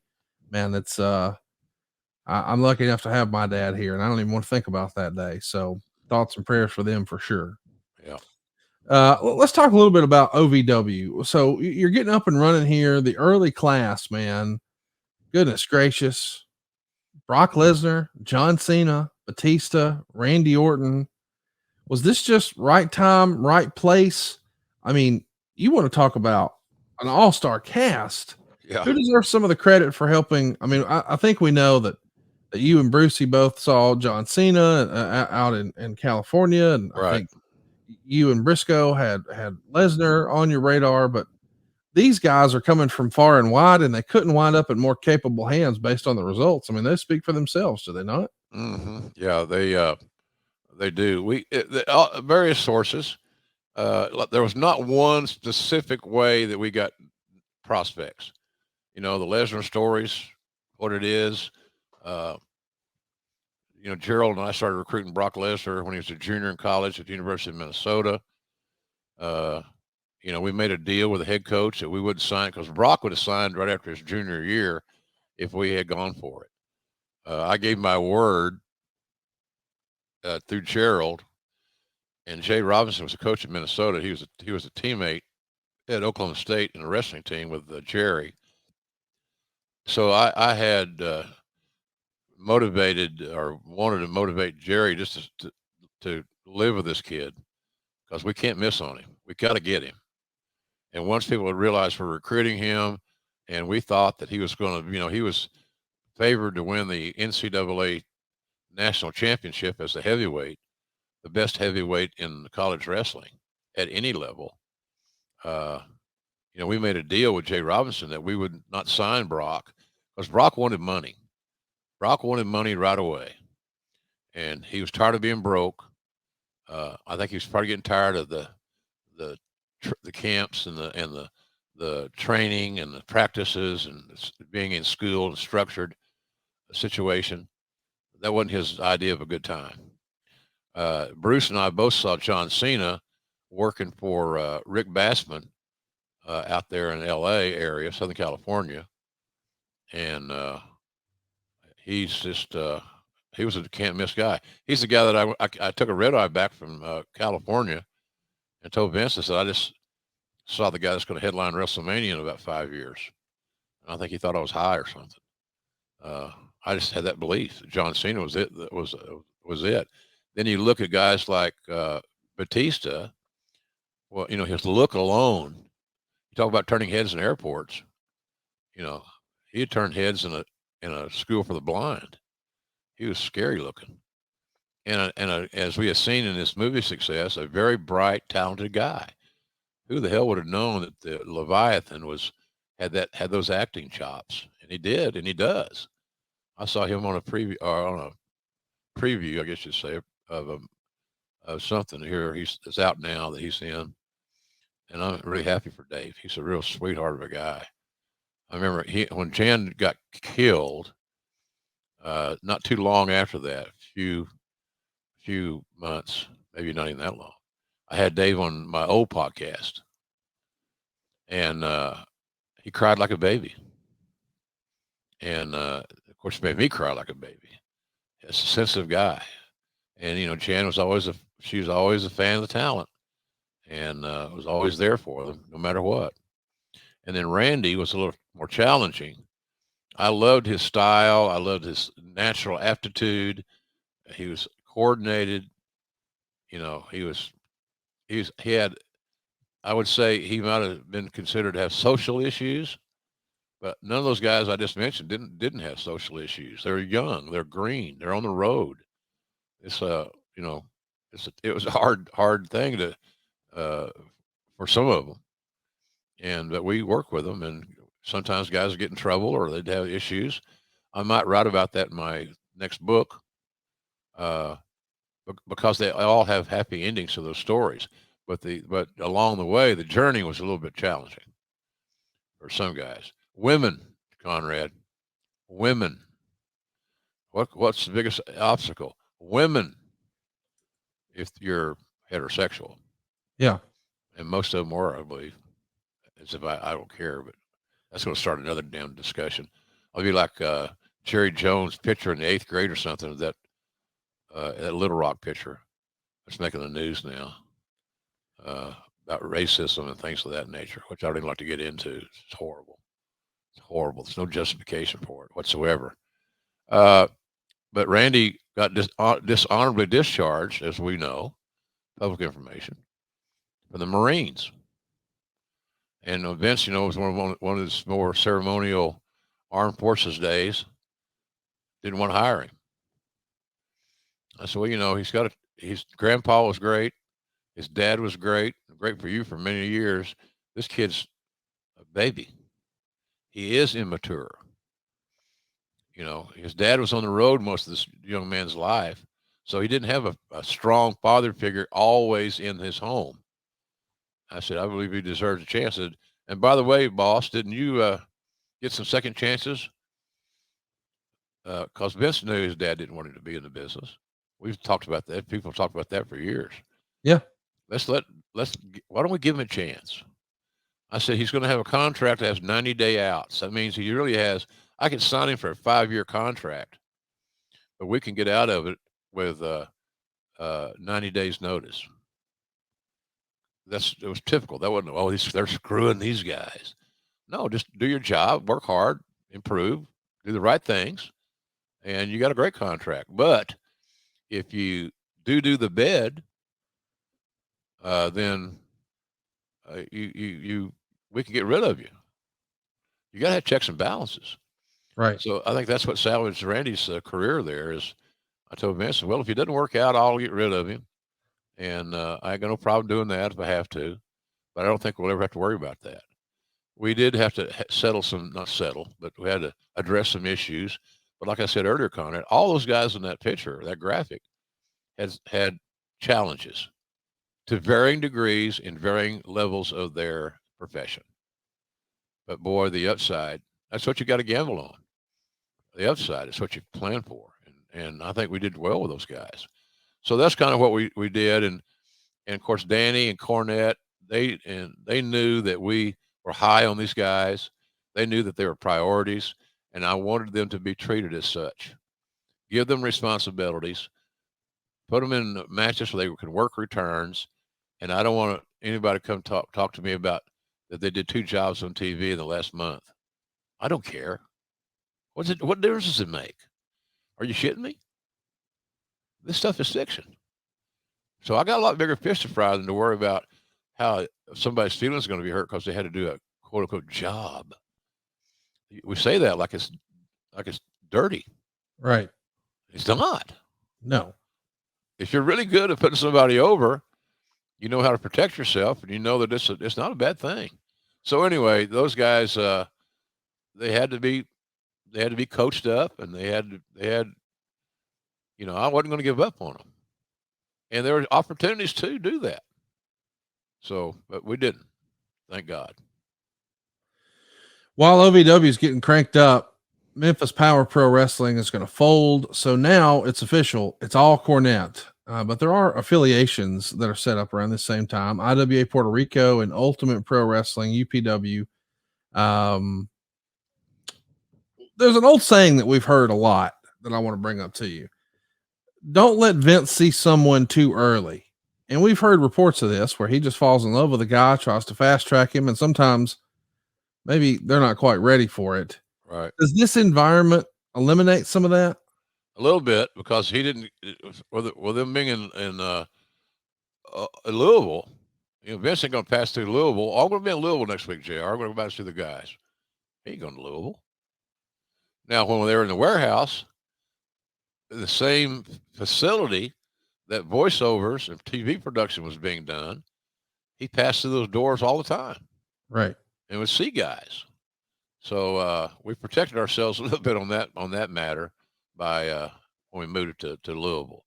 But if guys had a real good TV match, and I knew the guys that Vince had a special interest in, like Brock, for example, then I'd showcase Brock, give Vince a 3-minute match or something. And of course, somebody's going to say, well, what can you teach them and what can they learn in 3 minutes? You can learn to manage 3 minutes. You can maximize your fucking minutes. That's what you can do. Don't tell me about how much match time they got to have and who's going to go over and who's getting a push, brother, and all that shit. I could care less. Never cared. Somebody said, I saw something. Well, Lesnar did a job on television. He's 20 years old. He just learned how to tie his wrestling boots here a while back. You kidding me? Right. So, it's just, you had some of the old wrestling elements came along for the ride. But for me, it never sold. You couldn't sell me yay or nay if a guy his win-loss record didn't mean shit to me. So, and it just didn't. I just didn't see I want you to learn to block and tackle. Right. Not how pretty you are on the team picture. And we had some bitches could block and tackle, brother. Well said. The purchase of WCW brings a whole lot of new talent into the fold and maybe an upheaval of this developmental system. And so as a result, we're going to go ahead and create a new association with Les Thatcher and the Heartland Wrestling Association. What can you tell us about how this came to be? I mean, would this have just been way too much for OVW to try to tackle? Well, it's getting too crowded. And guys, because when you get too crowded like that, Conrad, you end up shortchanging some of the talents on their one-on-one instruction, and there's more to this thing than just learning how to execute a headlock takeover. I need to know that you can tell time. I need to know that you can be at work on time. I need to know that you're working on your body, and all those things play out. Right. So no, I think that we needed another place. Les had a gym. He had a facility. Les Thatcher, by the way, is a hell of a trainer. Yes. And a damn good man. So I'm getting these guys around quality human beings, because we want quality human beings developed, so that if they get lucky enough to come to the main roster, that they're prepared mentally and physically. Well, I'll tell you this: a lot of guys that their biggest enemies are themselves. They want to shortcut it. They want to take, they want the big money. They want, it's like a fox in a hen house. They tasted the chicken. Now they want some more. So that could be good, but you got to manage it. So Les was just a very valuable asset, a good man, still is, still going strong, does seminars and things like that. But I did some broadcasting with Les in Smoky Mountain. Always loved working with him. Great voice. If I had his pipes, I might make a living at this stuff. But he was a hell of a guy, and I'm glad that we got to work with him for the short time seemingly that we did. But things kept evolving. I saw on this sheet on our format here today that I can't remember where it was, but we spent $1.1 million of Vince's money on the developmental program in 1 year. And that was about what I had to play with. I spent everything I had. I Yeah. didn't, so, I spent every ounce of money that we could squeeze. And to Vince's credit, he approved everything. So it was good. It was a good. He saw the value. He saw that we had reached our max on repackaging the bulldog as a figure of speech. Yeah. Well, it comes out, not too long after you start the Heartland thing. That's over. You cut ties with Heartland and you let a bunch of the folks go. Easy Money, John Heidenreich, Mike Sanders, BJ Payne, Horace Hogan, on and on and on. A lot of the folks are moved over, or a handful of folks are moved back to OVW. Some go to the main roster, but that's a wrap. And Meltzer would say, overall, the word was that Jim Ross, who heads the developmental program, was ordered to cut the budget roughly in half because of the downturn in company business. And of course, we've talked about it a lot here on the program.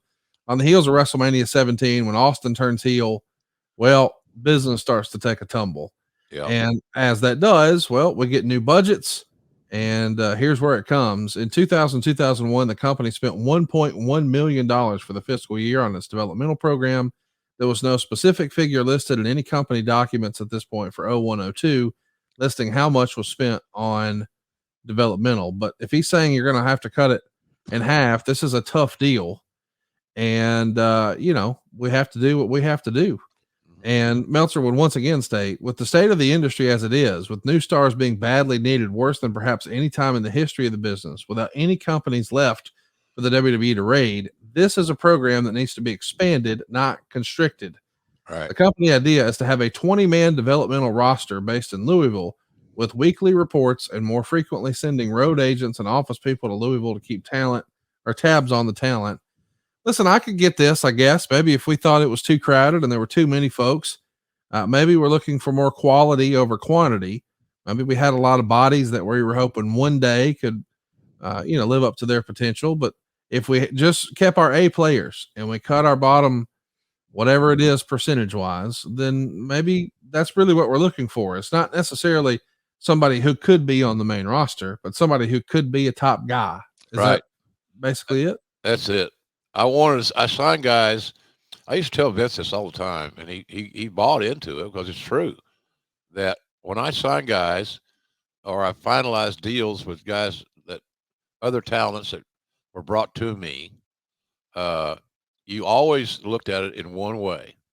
Can this individual potentially at some point in the sooner than later, uh, can they headline WrestleMania? Okay, go back and look at that little graphic you had. Orton, Brock, Cena, Batista, all headline WrestleManias. Now I can't tell you how much money that made the company, their performances at their respective WrestleManias, Right. but it's pretty damn impressive. Yeah. So that alone, those four guys, that alone would allow you to validate the system in general. So, but I wasn't on the inside of a budgetary budget aspects. Easy for me. I'm sorry, but we had some other guys here. I've always said that Shelton Benjamin was the best athlete I signed in that group. Best pure athlete we had. He just didn't have the personality at that time to stand up. You got Cena. Just looking at Brock, you ain't got to say a word. He's a freaking Greek god, and he looks invincible and all these things. But personality wise, Orton had it. Batista had it. Didn't know he had it, but he had it, and then he finally discovered it, and it became a huge star, as we discussed earlier in movies and so forth. So I just that system worked because of the foundation we built on those four guys we just talked about. Those WrestleMania headliners. And if we weren't going to get there by repackaging the bulldog, wasn't going to happen. And somebody's a bulldog fan or family member, get pissed off at you. I'm not just pointing out Davey. The issue was that was the concept. Well, we'll get this guy. He's a pretty good worker. We just need to get the new Bruce Pritchard coat of paint on him, and he'll be okay. That's like my old deal. I get kidded about a lot. Just teach him a new hold. Right. And there's more to it than that, but it makes good cannon fodder, good jokes, and so Yeah, that's scenario there. You only got to get a few hits, and my goal was always WrestleMania. If I thought a guy had a chance to work WrestleMania and get over and be a main eventer in that level, I'm going for it.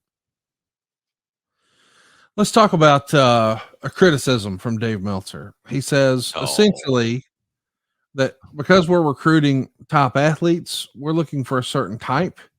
And without Eric Bischoff and to a greater extent, Paul Heyman, we might not have the Chris Jerichos and Chris Benoits and Eddie Guerreros or the Dudley Boys or Mysterio or Tajiri, or because the idea is these guys don't necessarily look like what you were looking for in this era. Is that a Vince edict? A little bit. Okay. Yeah. A little bit. Vince is big on looks, Connie. Yeah. That's not a secret in this business. He's big on looks. Illustration, Brockus. No aptitude to speak of. But he looked great. And he was All-American on 8x10. Yeah. But he couldn't work. And so enough people told Vince, because I was telling Vince, I want to cut this guy. And he didn't want to cut him. I thought my track record was pretty good, but I was willing to do what the boss told me because he paid my check. But I think that you got to gamble a little bit. You got to gamble a little bit. And we had guys. Look, I don't know that I believed in the very beginning that Adam Copeland was going to headline WrestleMania, but I thought he had a fighting chance he kept developing his body, and he was such an amazing student of the game that he'd be prepared when his time came.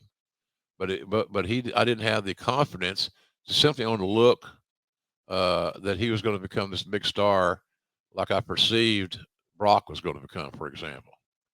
But he over succeeded that, and but it was just hard. You got to gamble on some of these cats, man. And as long as they're doing the right thing and they're coming to work on time and they're going to the gym, they're working on their bodies, they don't have any off field issues, then let's see what happens. Let's continue to play this thing out. Well, let's play it out with Athletic Greens. Today's episode is brought to you by Athletic Greens, and Jim and I both start our day every day with AG1. I started taking Athletic Greens at the start of the pandemic to optimize our immune system. Easy for me to say. My wife knew that AG1 was legit, and she knew if she was going to get me to take it, it needed to taste good, and it does. We've experienced better gut health, more energy, an optimized immune system, and it really does check all the boxes. Let me explain. With one delicious scoop of AG1, you're absorbing 75 high-quality vitamins, minerals, whole food source superfoods, probiotics, and adaptogens to help you start your day right. This special blend of ingredients is going to support your gut health, your nervous system, your immune system, your energy, your focus, your recovery, your aging, all of the things. And our friend Dallas would want you to know it's lifestyle friendly. Whether you're eating keto or paleo or vegan or dairy-free or gluten-free, we got less than 1 gram of sugar, no GMOs, no nasty chemicals, no artificial anything, and it still tastes good. It's going to support better sleep quality and recovery, clarity and alertness. And we look at it as almost like your all-in-one nutritional insurance. Athletic Greens has now more than 7,000 5-star reviews. That's Lord of mercy. 7,000 5-star reviews, Jim. That's impressive, Conrad. In anybody's game, anybody's product they're selling, to get someone to stop and go through the functionality of doing these reviews, to say you got 7,000 5-star reviews is really impressive. Hey, absolutely, JR. I feel like Tony Schiavone. That's exactly right, JR. Right now, it's time to reclaim your health. Arm your immune system with convenient daily nutrition. It's just 1 scoop in a cup of water every day. That's it. No need for a million different pills and supplements to look out for your health. And to make it easy, Athletic Greens is going to give you a free 1-year supply of immune-supporting vitamin D and 5 free travel packs with your first purchase. All you have to do is visit athleticgreens.com/JR. Again, that's athleticgreens.com/JR to take ownership over your health. Pick up the ultimate daily nutritional insurance. athleticgreens.com/JR. /JR. There you go. Hey, let's talk about Tough Enough here for a minute, because in the middle of us doing all of this with the developmental and hey, there's no budget for this and there's no budget for that, we're still running a doggone TV show, and we're letting people who are on that TV show on TV, including, and I'm not trying to pick on anybody, Jackie Gata and Christopher Nowinski. And it's in the Observer that a lot of people are saying, hey, wait a minute, with all this talent that we got down languishing in developmental, who's not getting a call up, how are these folks who are much greener with much less experience, how are they on TV? And of course, the answer is, well, because they were already on TV. They're established to this audience. Is there more to it than that? Not really. I mean, Nowinski was a Harvard graduate. He started on the football team there. I think they're worried about the wrong thing. I mean, I agree. He's a smart kid. He's doing great work with the concussion protocol because that's what put him out of the game. And so I got all the time in the world for Chris Nowinski. And if you look at his body, you look at his background, his education. Hey, to get a Harvard degree, you don't just, it ain't like going to, Alabama A&M. Okay. Well, it's not. It's a big deal. Not. It is. And he started it and he finished it. He started Harvard and he graduated. He finished his journey. Jackie Gata was involved in it because of her look. And she was a pretty good athlete, actually. So, but neither of them had the aptitude that you covet because of the lack of experience, lack of opportunity. Tough Enough was a television product. Tough Enough was not a talent relations scenario. It wasn't a talent relations, I think some of it came out of my budget. When we signed them, they came out of my budget. But Kevin Dunn loved the concept, and we had broadcast partners that were entertained, loved the concept. So, that's how that worked. But it was a good idea for a TV show, but it wasn't completely underwritten philosophically by talent relations. The good thing about it, I think this is, we used a lot of real key talents because they were getting television exposure. They're getting it back on TV. Austin made a lot of Tough Enough episodes. He liked it, for example. So Tough Enough was a TV byproduct that came out of Kevin Dunn's mind and Vince. So, and I like the concept. I like the concept a lot. I think that my department lost some control because we didn't have any hand in selecting talents to go on to be on it. And I think again, track record. I'm big on track record, Conrad. Prove it to me. So, and I didn't feel a part of that as much as I did the OVWs of the world, so forth. So in any event, it was unique times, and there's where the politics come into play. Well, this is his idea. Well, this is their idea. And then the second guessing would start about this guy's too short, this guy's too small, So the ugly head of wrestling politics started peeking around the corner. Let's talk about some politics, because Meltzer would be pretty critical and say Steve Bradley was having matches with Kurt Angle 3 years ago in Memphis when he was the Flair and Angle was the Sting. He's still only 26, and he was a constant source of amazement because not only was he the best worker of the developmental crew, aside from someone like Canyon, but he was also a strong promo and in great condition. Sadly, of course, Steve is no longer with us these days, but it does feel like the guy who wrestled as Reckless Youth, Tom Carter, he's just hanging around down here for a long time. So is Steve Bradley. And Meltzer would say this: there's been a much talked about systematic problem where both Danny Davis and Les Thatcher are training wrestlers for Mid-South wrestling in the 80s, instilling old school values and training, when the WWE is currently something totally different. And nobody is quite sure these days what it's trying to be. Right. Due to the level of the full-time WWE competitors, most of whom are very good workers, they're made better by working with good people up to 200 nights a year. And it's impossible for a developmental system where guys work, if they're lucky, 100 to 125 matches against generally equally inexperienced talent before smaller crowds to walk in and be as proficient as most of the crew. I think that's fair, but I do want to ask about, hey, do you think they're onto something with Danny Davis and Les Thatcher is training them for the way wrestling used to be, not the way WWE is now? Fundamentals. I don't buy that whatsoever. Okay. None. Zero. You can't sell that one to me, Connie.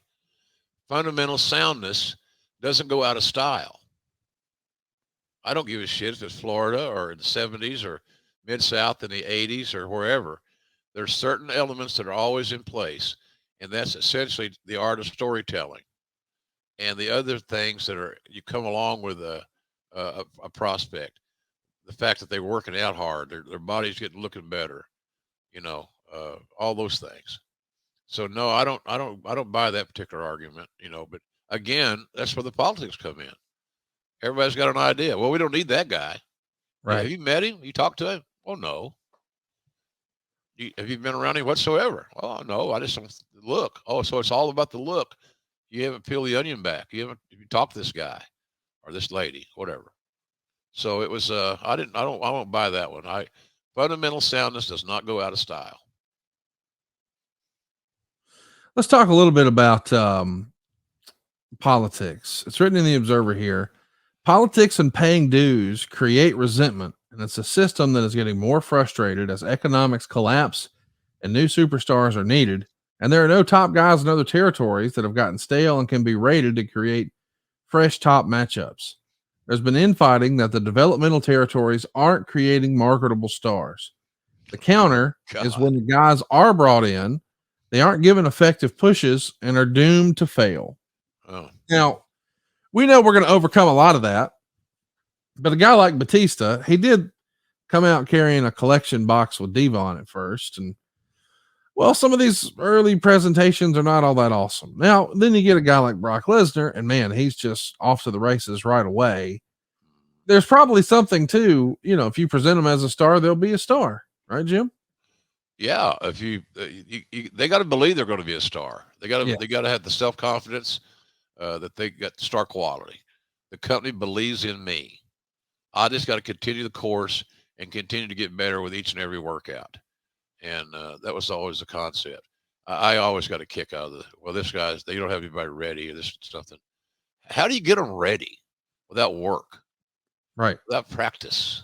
Yeah, I'll Robert Iverson your ass. Practice. You're talking about practice, man. Allen Iverson, but I know what you get. Who'd I say?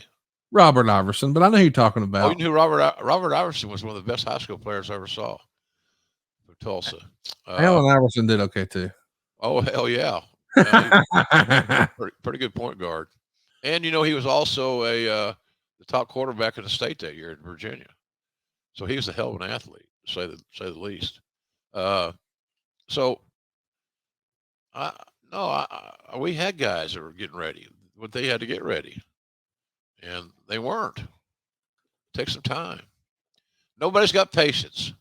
And everybody's got a goddamn opinion. That's what I said earlier in the show. I wanted to separate. I wanted those guys, those key players that were close to Vince, to buy into my concept. Patterson and Patterson was very good. Patterson loved that concept of the developmental territory, and I'm sure Bruce did too. You got a chance to affect a talent's life and to get them motivated. So anyhow, it was I just don't buy that other deal. You got to have a whole card full. It's like playing baseball. You got to have 9 players. Right. I don't know how many players you got to have in wrestling, but you got to have more than 2 or 3. And I thought we had, those guys that headline WrestleMania, wasn't a bad place to start. They were the foundation for coming out of the Attitude Era into the Ruthless Aggression Era. And I am not going to take blame for creative on how they were booked. That was not my job. And I didn't have any influence in that area, thank God, because I'd probably been like Cornette, a little crazy. So I don't believe the cupboards were bare and Meltzer's criticisms and stuff about it. Again, everybody's got a way of doing it. Everybody's got their concept, and I don't buy into that. And I'm biased too, because I have to give that Well, yeah, that's why this is fun. I mean, you were there.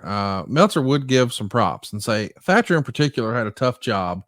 Although well liked by many, he was given a crew of wrestlers trained in a fast-paced, high-spot oriented WCW style at the power plant, who had already gotten habits instilled to them. Some of them already had a taste of stardom. That's probably tough. Yeah. And then he says Cornette and Davis have to try to keep morale up and explain to trainees why Bradley, who seemingly is everything everyone else wants to be, is still in developmental, but guys like Nowinski and Johnny the Bull are getting a chance. And Meltzer would say this, and ultimately the biggest problem of all is explaining why management and coaches want all the young guys to get off steroids, occasionally even testing, and also advising them to do so, while at the same time, the guys who get the opportunities and survive the cuts for the most part are the guys with the best bodies. Yeah, very hypocritical on our end. Yeah. What are you going to say? Yeah. A lot of guys are using, Yes. but I stand again. That's not why they got over. Right. Anybody that believes that your physique is the only thing you need to have should look up Brockus again. Yes. And there are others. They have great bodies, but no intimate, infinite skill set. And if you don't have some of that, those intangibles, Conrad, you're not going to make it. You're just not going to make it. So I am defensive of that whole scenario. But look, I told you in the beginning of the show what I was worried about. Everybody wants to, when they see something successful, they want to become a part of it. That's right. And then they want to be a decision maker. And that led to problems. Do you remember there being any blow ups that you had to manage in developmental, whether it was Vince or some of the talent or some of the folks who ran it? Oh, yeah, you had little dust ups every now and then. Talents jealous of each other, whatever. Sure. It's a personnel thing. You got human beings and you got strong personalities and you got guys with a definite sense of urgency because they knew by getting called up, they're going to make more money. And that's what everybody was there for, to make more money. Let's talk a little bit about, when you eventually are replaced as head of talent relations by Johnny Ace, that means that Johnny Ace is now going to step into your spot in helping handle some of these developmental relationships too. Could you see the writing on the wall that maybe Johnny Ace, and Jim Cornette weren't going to see eye to eye all the time? Oh yeah, that was easy. Yeah, that wasn't hard, And of course, a new guy gets a job. He wants to put his own spin on it, his own feel, and I never had any problem trusting Cornette. I didn't always agree with him, to be perfectly honest. But that's okay too. We've known each other for, God Almighty, since the mid '80s, and even though I know he's a little crazy, but so am I. You know, that was what it was. I had a hard time as time went on trusting Laurinaitis, and that's sad to say, but that's how it works. And I hired him. I gave him a job when he needed it, and then I got. I don't think he treated me quite right. Again, he was wanting to show Vince he's a better manager than JR, and all these things. And so now his ass is without a job, and he deserves the goddamn misery that he's living, that I perceive that he's living. And I didn't like how he treated me. So this is not about me. This is about the developmental program. But I started losing a lot of confidence in him. Johnny just wanted to be sure he was seen with Vince. He's a good-looking kid. All that stuff, and he hadn't had Bell's palsy like I had. He had a leg up on his look. Vince likes looks, which is always astonishing to me. How the hell that I was on the air that long, 26 years, with a less than advantageous look. And it's one of the reasons I say is because none of you bastards are going to outwork me. right. I'm going to be the best at what I do in the business. That was always my goal. It's still my goal every week. But that's the competitiveness in me. But yeah, I just Ty Bailey seemed like a decent guy. He was benign. He he'd been neutered and spoon fed what to say and how to look and all those things. So I'll say this: Laurinaitis played the game, played it well, and but I didn't appreciate. I don't think he treated the talent as fairly. He had agendas, and I'm not saying I didn't ever have an agenda. That'd be lying.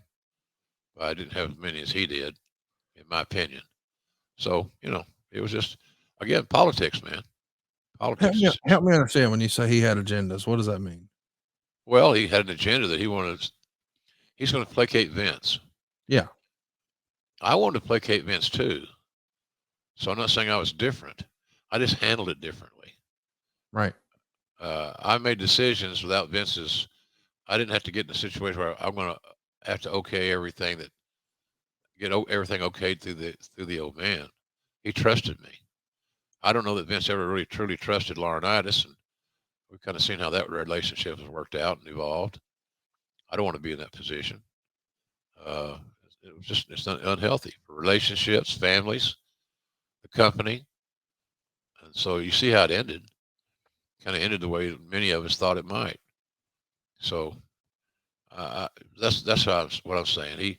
He went out of his way to make sure he stayed in front of Vince all the time, and there's not a day went by that I didn't talk to Vince, phone, texts, or meetings, but I never went out of my way to, hey Vince, guess what I did today? Right. You'd be so proud of me. Well, first of all, Vince ain't proud of shit. Yeah. He's just not. Right. It's not a big knock. It's just the way that he is. Right. And Laurinaitis played that up, and I don't know. I just it was a bad time for me personally, and it was sad to see what I tried to help build become what it was. But I was sure as hell happy that Triple H finally got involved, and it's made a massive difference in the NXT brand. Before that, Florida Championship Wrestling. I used to go down there all the time. When I got taken out of the position of being in charge, I didn't quit working. I'm going on the road and I'm going to try to help these guys. I'm going to try to be there to help the promoters. Steve Kern in Florida, and Cornette and Danny in Louisville, things of that nature. So I was on the road a lot and enjoyed the heck out of it. Just really did enjoy it a lot. Especially going to Florida was cool. Weather was always nice. That's where I'm sitting right now. And it was just cool.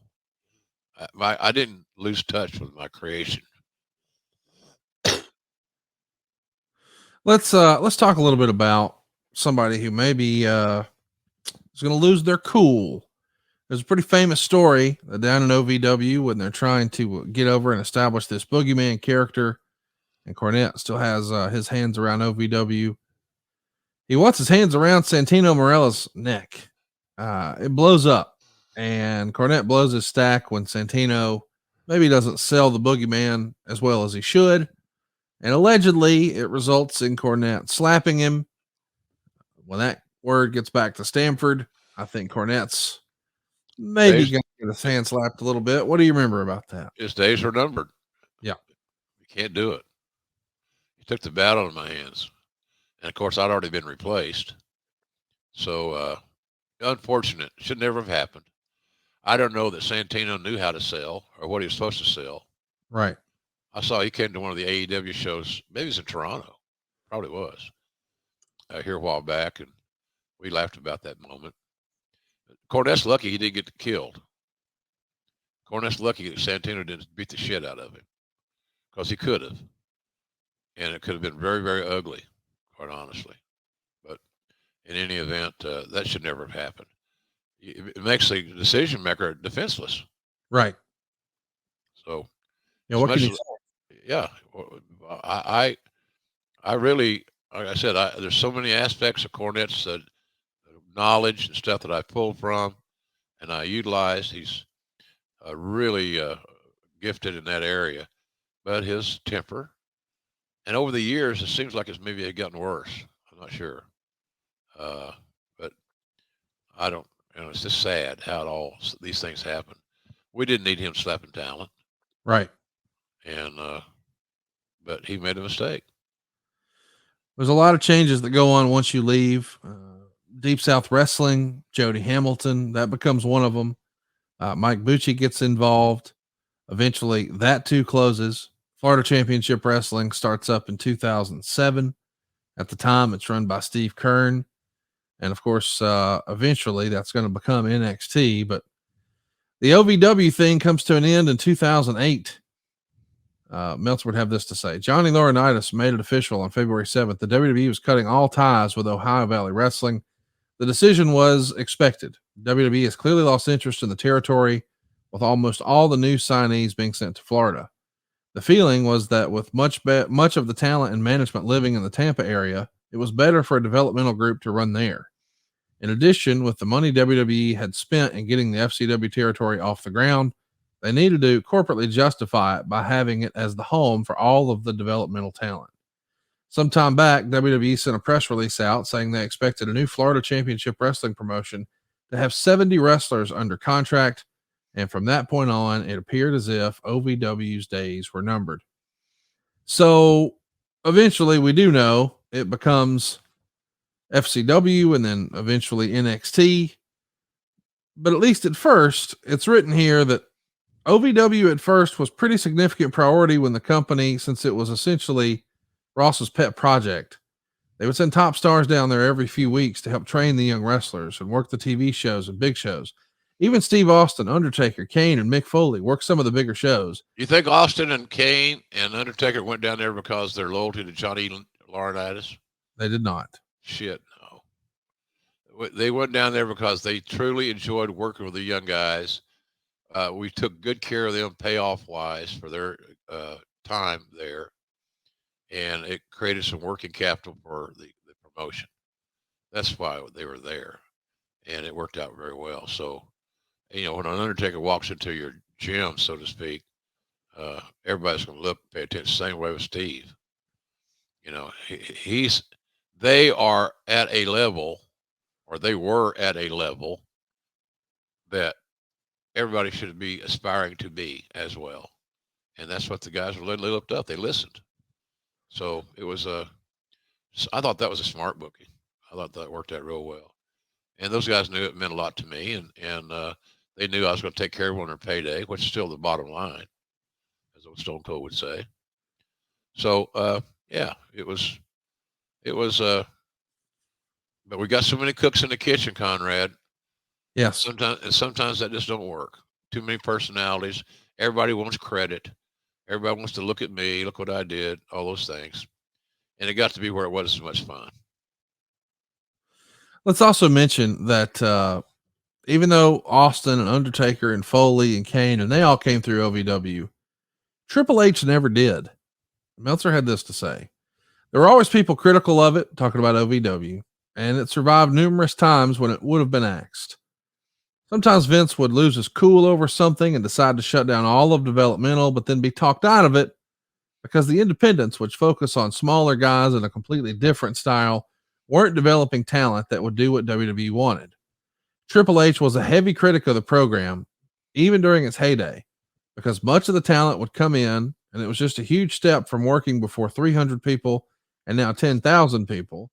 And he'd say that Cornette and Davis weren't teaching the wrestlers how to draw money. I'm not trying to pick on Hunter here, but I think OVW did pretty well. It did. Again, you get into a scenario where it's not his idea. Right. And he's another alpha male that wants to be in charge. Yes. And I got no problem with that, quite frankly. He resurrected that whole damn area, did Hunter. And if it weren't for him, there sure as hell would be no NXT. Not even a chance. So, but he had the vision. We shared the same visions. Yes. The little nuances of, well, let's push this guy, let's push that guy. Who's going to get the push? Who's going to get this or that? I don't know. Take it easy. The concept was a like theory by those that, including Hunter. We all knew we had we had to develop new stars, and now it's probably what I don't. We had that one year where we spent 1.1 million. What do you think the budget is now?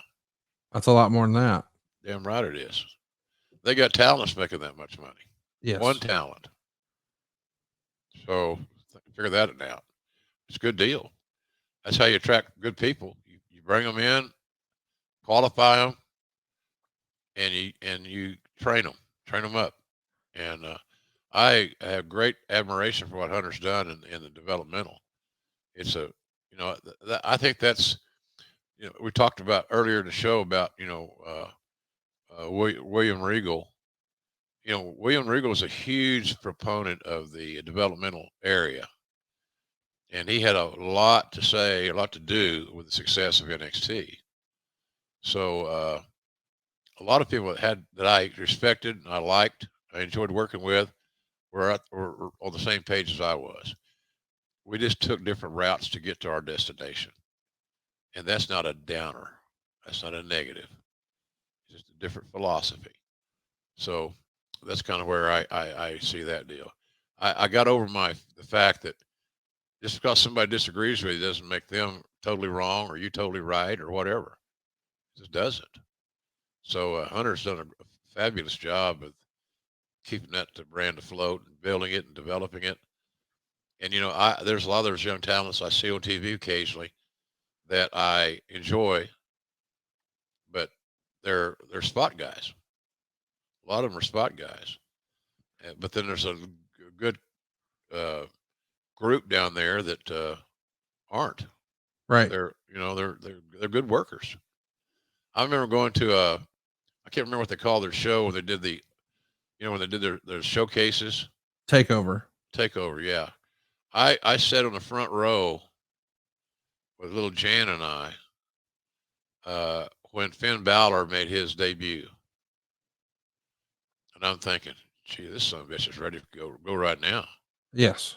Put him on the WrestleMania publicity posters. Yes. This he's fantastic. Yes. So there were a lot of those guys were discovered and brought in as things that's really helped a lot. So well, let's also say this. He ain't really an NXT creation. That guy was a top guy in New Japan before he came over. But listen, everybody has their critics. Even Batista was critical of OVW, saying once that he learned more in a few days from Fit Finley than he did his 2 years in OVW. And I do want to mention that, the whole mess that is OVW in the end and the controversy when FCW gets going, it has critics too. And Meltzer would say that a lot of people are calling it fast food wrestling training because it's one warehouse with 4 rings set up, and a lot of people are strongly against it. And I guess there was a lot of contention for a long time because Johnny Ace wanted to have 2 rings in OVW because you could train more people at the same time, and those in OVW were strongly against it. right. And it's even in the Observer that Tom Pritchard was the biggest opponent of this idea of having multiple rings in a camp. And it might have even been one of the reasons he was fired. And Meltzer would say, while guys can get more time in running the ropes and doing athletic drills with more rings, between the noise and the split group, when it comes to learning lessons of how to work, you simply can't get enough hands-on instruction in a class of that many people with so much going on at once. And I think that just comes down to a philosophy, but That's all. once You're upon right. a time, we made a decision here in this opportunity to say, hey, we're going for more quality than quantity. Right. But going back to 70 wrestlers, that sounds like quantity. Yeah, it is. It was. And you lost the uniqueness of it. You lost the specialness of it. Just, individual. Look, ask any parent, Conrad. You want your kids sitting in a classroom of 100 other students, or do you want them in a classroom of 25 or 30? Right. I mean, it's just common logic. Of course, it's better if you get more individual teaching and coaching. So, but as this thing continued to evolve, it became extremely political. And there was a point there, I don't remember when, where I was thinking to myself, self, You need to back out of this little deal. You did Yes. all you could do. You know, you started something that's worked out really well, and you're not in that role anymore because of politics and a disloyal bastard that I hired that was going to stab me in the back. And that's when I realized that the wrestling business had started changing, and I didn't want to necessarily be a big part of it. Let's talk a little bit about the end of FCW. You actually appeared at the last TV taping. It's a sellout, turn away crowd. You would write that there were lots of kids that stood out: Rollins, Steamboat, Cesaro, Oh No, Dallas, Wyatt, Maddox, The Ascension, Big E, Jason Jordan, Page, several others.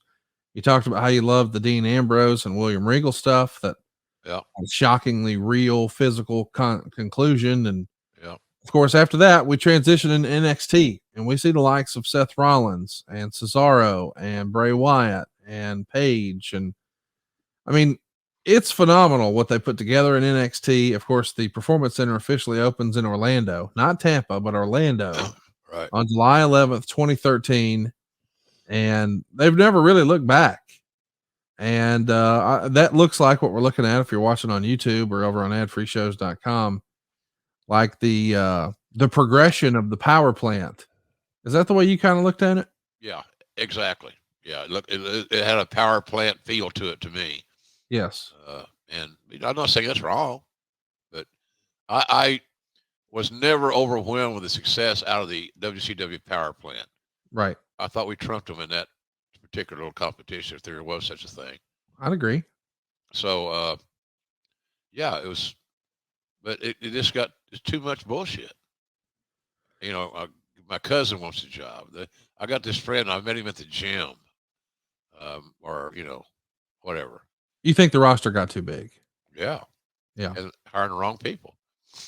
Nepotism's a pain in the ass, and it's nepotism in wrestling has never been more prominent in any promotion. All promotions, uh, husband, wives, you know, cousins, all these things. So it sounds like I'm bitter. I'm not bitter. I'm just saying that inherently causes problems. You know, managing the talent roster all those years, the one thing that was new that had not been previously done was managing females in the locker room. And you got a bunch of horny guys, a lot of alpha male feel, and you got a lot of horny women with a lot of alpha women feel, and it takes special management and paying attention, and with a good staff that's paying attention.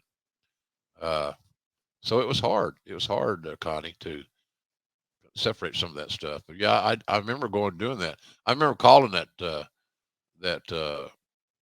that match with Regal and Ambrose. Yeah. Now John Moxley. It was great, and we knew Moxley was special at Yeah. that time, no doubt. Hey, let me ask this. We've talked a lot about developmental here and we're wrapping it up and going to put a bow on it. But if you were a wrestler coming up today Hmm. and you had an opportunity to, or maybe you were not a wrestler coming up today, you want to be a wrestler coming up today, Yeah. would you recommend trying to go through the developmental system as just an athlete who has no real wrestling experience? Or do you think there's value to the independents? Because there are two ways to get this thing done. You could go the Baron Corbin route, if you will, start with NXT and get down at the Performance Center and cut your teeth and Hmm. work your way up, or go out and bust your ass on the indies, learn a new hold, as you like to say, and try to get in that way, either there or AEW or somewhere else. I don't know if there's the better of the two. Uh, the It might take you longer when you start clean, start fresh, Yes. and you go straight into the performance center. They've had success there with that, so that's one school of thought, and it depends on the talent, but also a guy that's been out there and paid his dues or her dues on the indies, you know, that works too. You got to have some experience, and you got to work with those fundamentals and all the things that go along with becoming a pro wrestler in today's world. how to pay your taxes. I was talking to some guys the other day about quarterlies, Yes. and they looked at me. The ones I was talking to looked at me like incredulous. Now, what is this quarterly thing again? It's your taxes. You're an independent contractor. You're responsible for paying your taxes. The worst thing you can do, a lot of restaurants do it. You just don't file.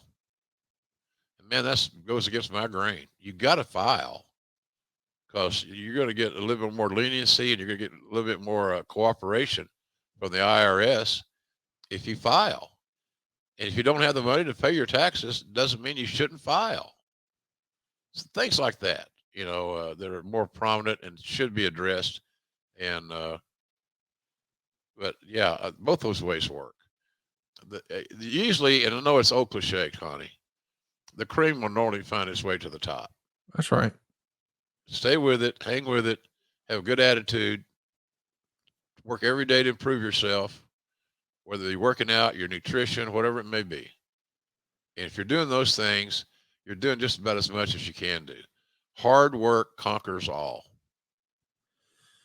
Let me ask you this. I know that there's been a lot of questions that you've gotten over the years about, who's the best guy to never make it and things like that. Yeah. But do you ever think back and you take a look at not necessarily a guy who just fumbled and whatever, but maybe where the system failed him? It really was just a circumstance of timing where you really believed in him and other people really believed in him, but for whatever reason, the system failed him. Does a name like that exist in your mind? It might, if I go back and really peel the onion back and do a little bit more forensic study. There's always a reason that somebody doesn't make it. And some of those reasons are easy to identify and to solve, actually. If you identify the problem, then you go solve it. Right. I can't think of a name. I'm sure the fans listening to the show will have somebody on their mind.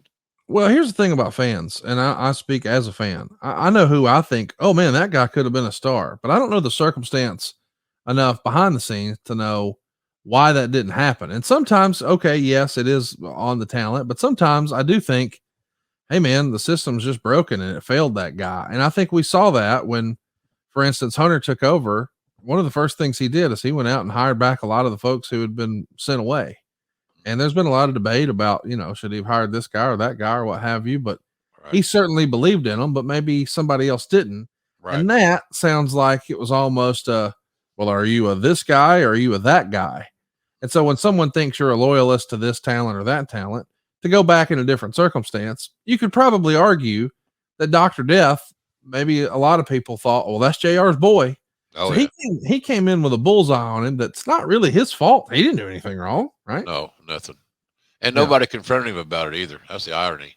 Right. Bunch of chicken shit cowards that thought they could help him, but they're afraid to approach him.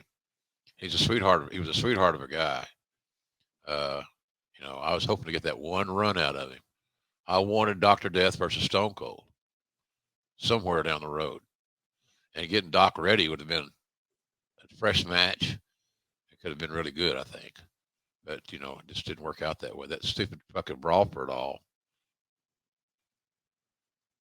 killed a lot of that was pushes and confidence and things like that. So, yeah, this had a lot of spinoffs, Connie. Had a lot of spinoffs of problematic issues. So the Doc would have been. I know it wasn't on your watch. I was hoping so. I know it wasn't on your watch. I want to give a shout out before we wrap things up. I know we've gone long today, but this is such a great topic. Deep South Wrestling, almost like the forgotten developmental territory, cranked out quite a bit of talent. The Miz, Xavier Woods, Matt Cardona, even Kenny Omega went through there. Obviously, it's high fives all around for OVW because that was your baby. But boy, Deep South did their thing too. And we're going to be doing our thing next week. When we talk about In Your House Degeneration X from 25 years ago. We're going to wrap up the Hart Foundation. We're going to be talking about Brett Screwed Brett, the push of Ken Shamrock, Steve Austin and The Rock beginning their journey together. Jeff Jarrett's and sit downs with you. Sergeant Slaughter is back in the ring against Triple H, taking on Mark Marrow. And, I guess we'll see Mark Marrow actually taking on Butterbean. How about that?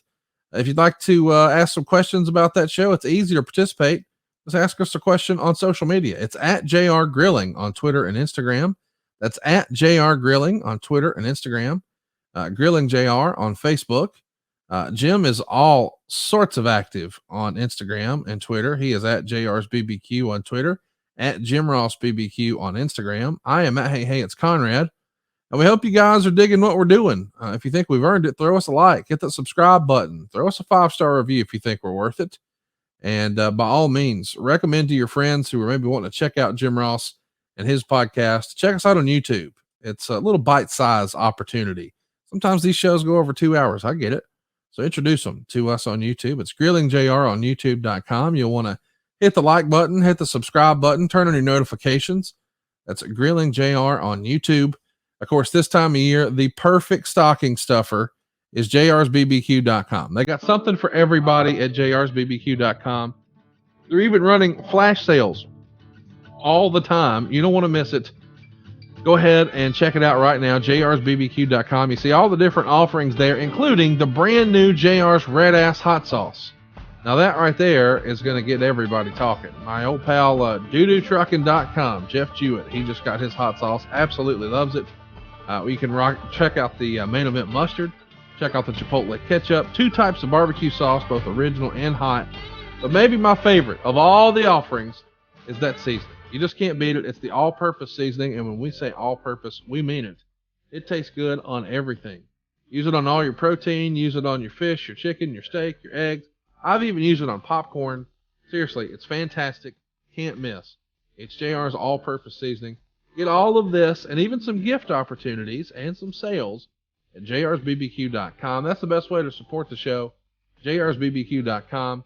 And maybe right here at the end of the year, this starts to be a stressful time for a lot of moms and dads. If you're worrying, hey man, how am I going to pay off this Christmas on a credit card situation I've created? I can help. SaveWithConrad.com. We can hook you up. That's SaveWithConrad.com. You don't need perfect credit. You don't need money out of your pocket. But if you've got credit card debt or you're worried about how you're going to pay for all this holiday spending, we can help you out. First of all, we're going to get you the best mortgage you've ever had. Here's what I mean. All that credit card debt, gone just like that. We can help you pay off your house faster, do it with cheaper monthly payments, or get you the cash you need to turn your house into your dream home with no money out of pocket. But what really comes in handy this time of year, a cheaper monthly payment. Getting rid of that credit card debt. And skipping your next 2 house payments. That's right, skip your next 2 house payments. You don't need perfect credit or money out of your pocket to do this.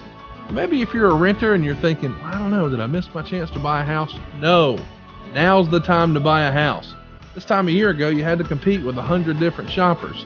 Now, you might actually get a price reduction. You can get a better deal on the house. And by the way, my advice is always, date the rate, marry the house. Get the house you really like. The rates get better, we'll refinance it for you. We even have a 7-year guarantee at SaveWithConrad.com. That's SaveWithConrad.com. NMLS number 65084. That's going to do it for us this week. We'll see you next week right here, talking all things in your house, D-Generation X from 1997. My favorite year. Here we go. On Grilling JR with the voice of wrestling, Mr. Jim Ross.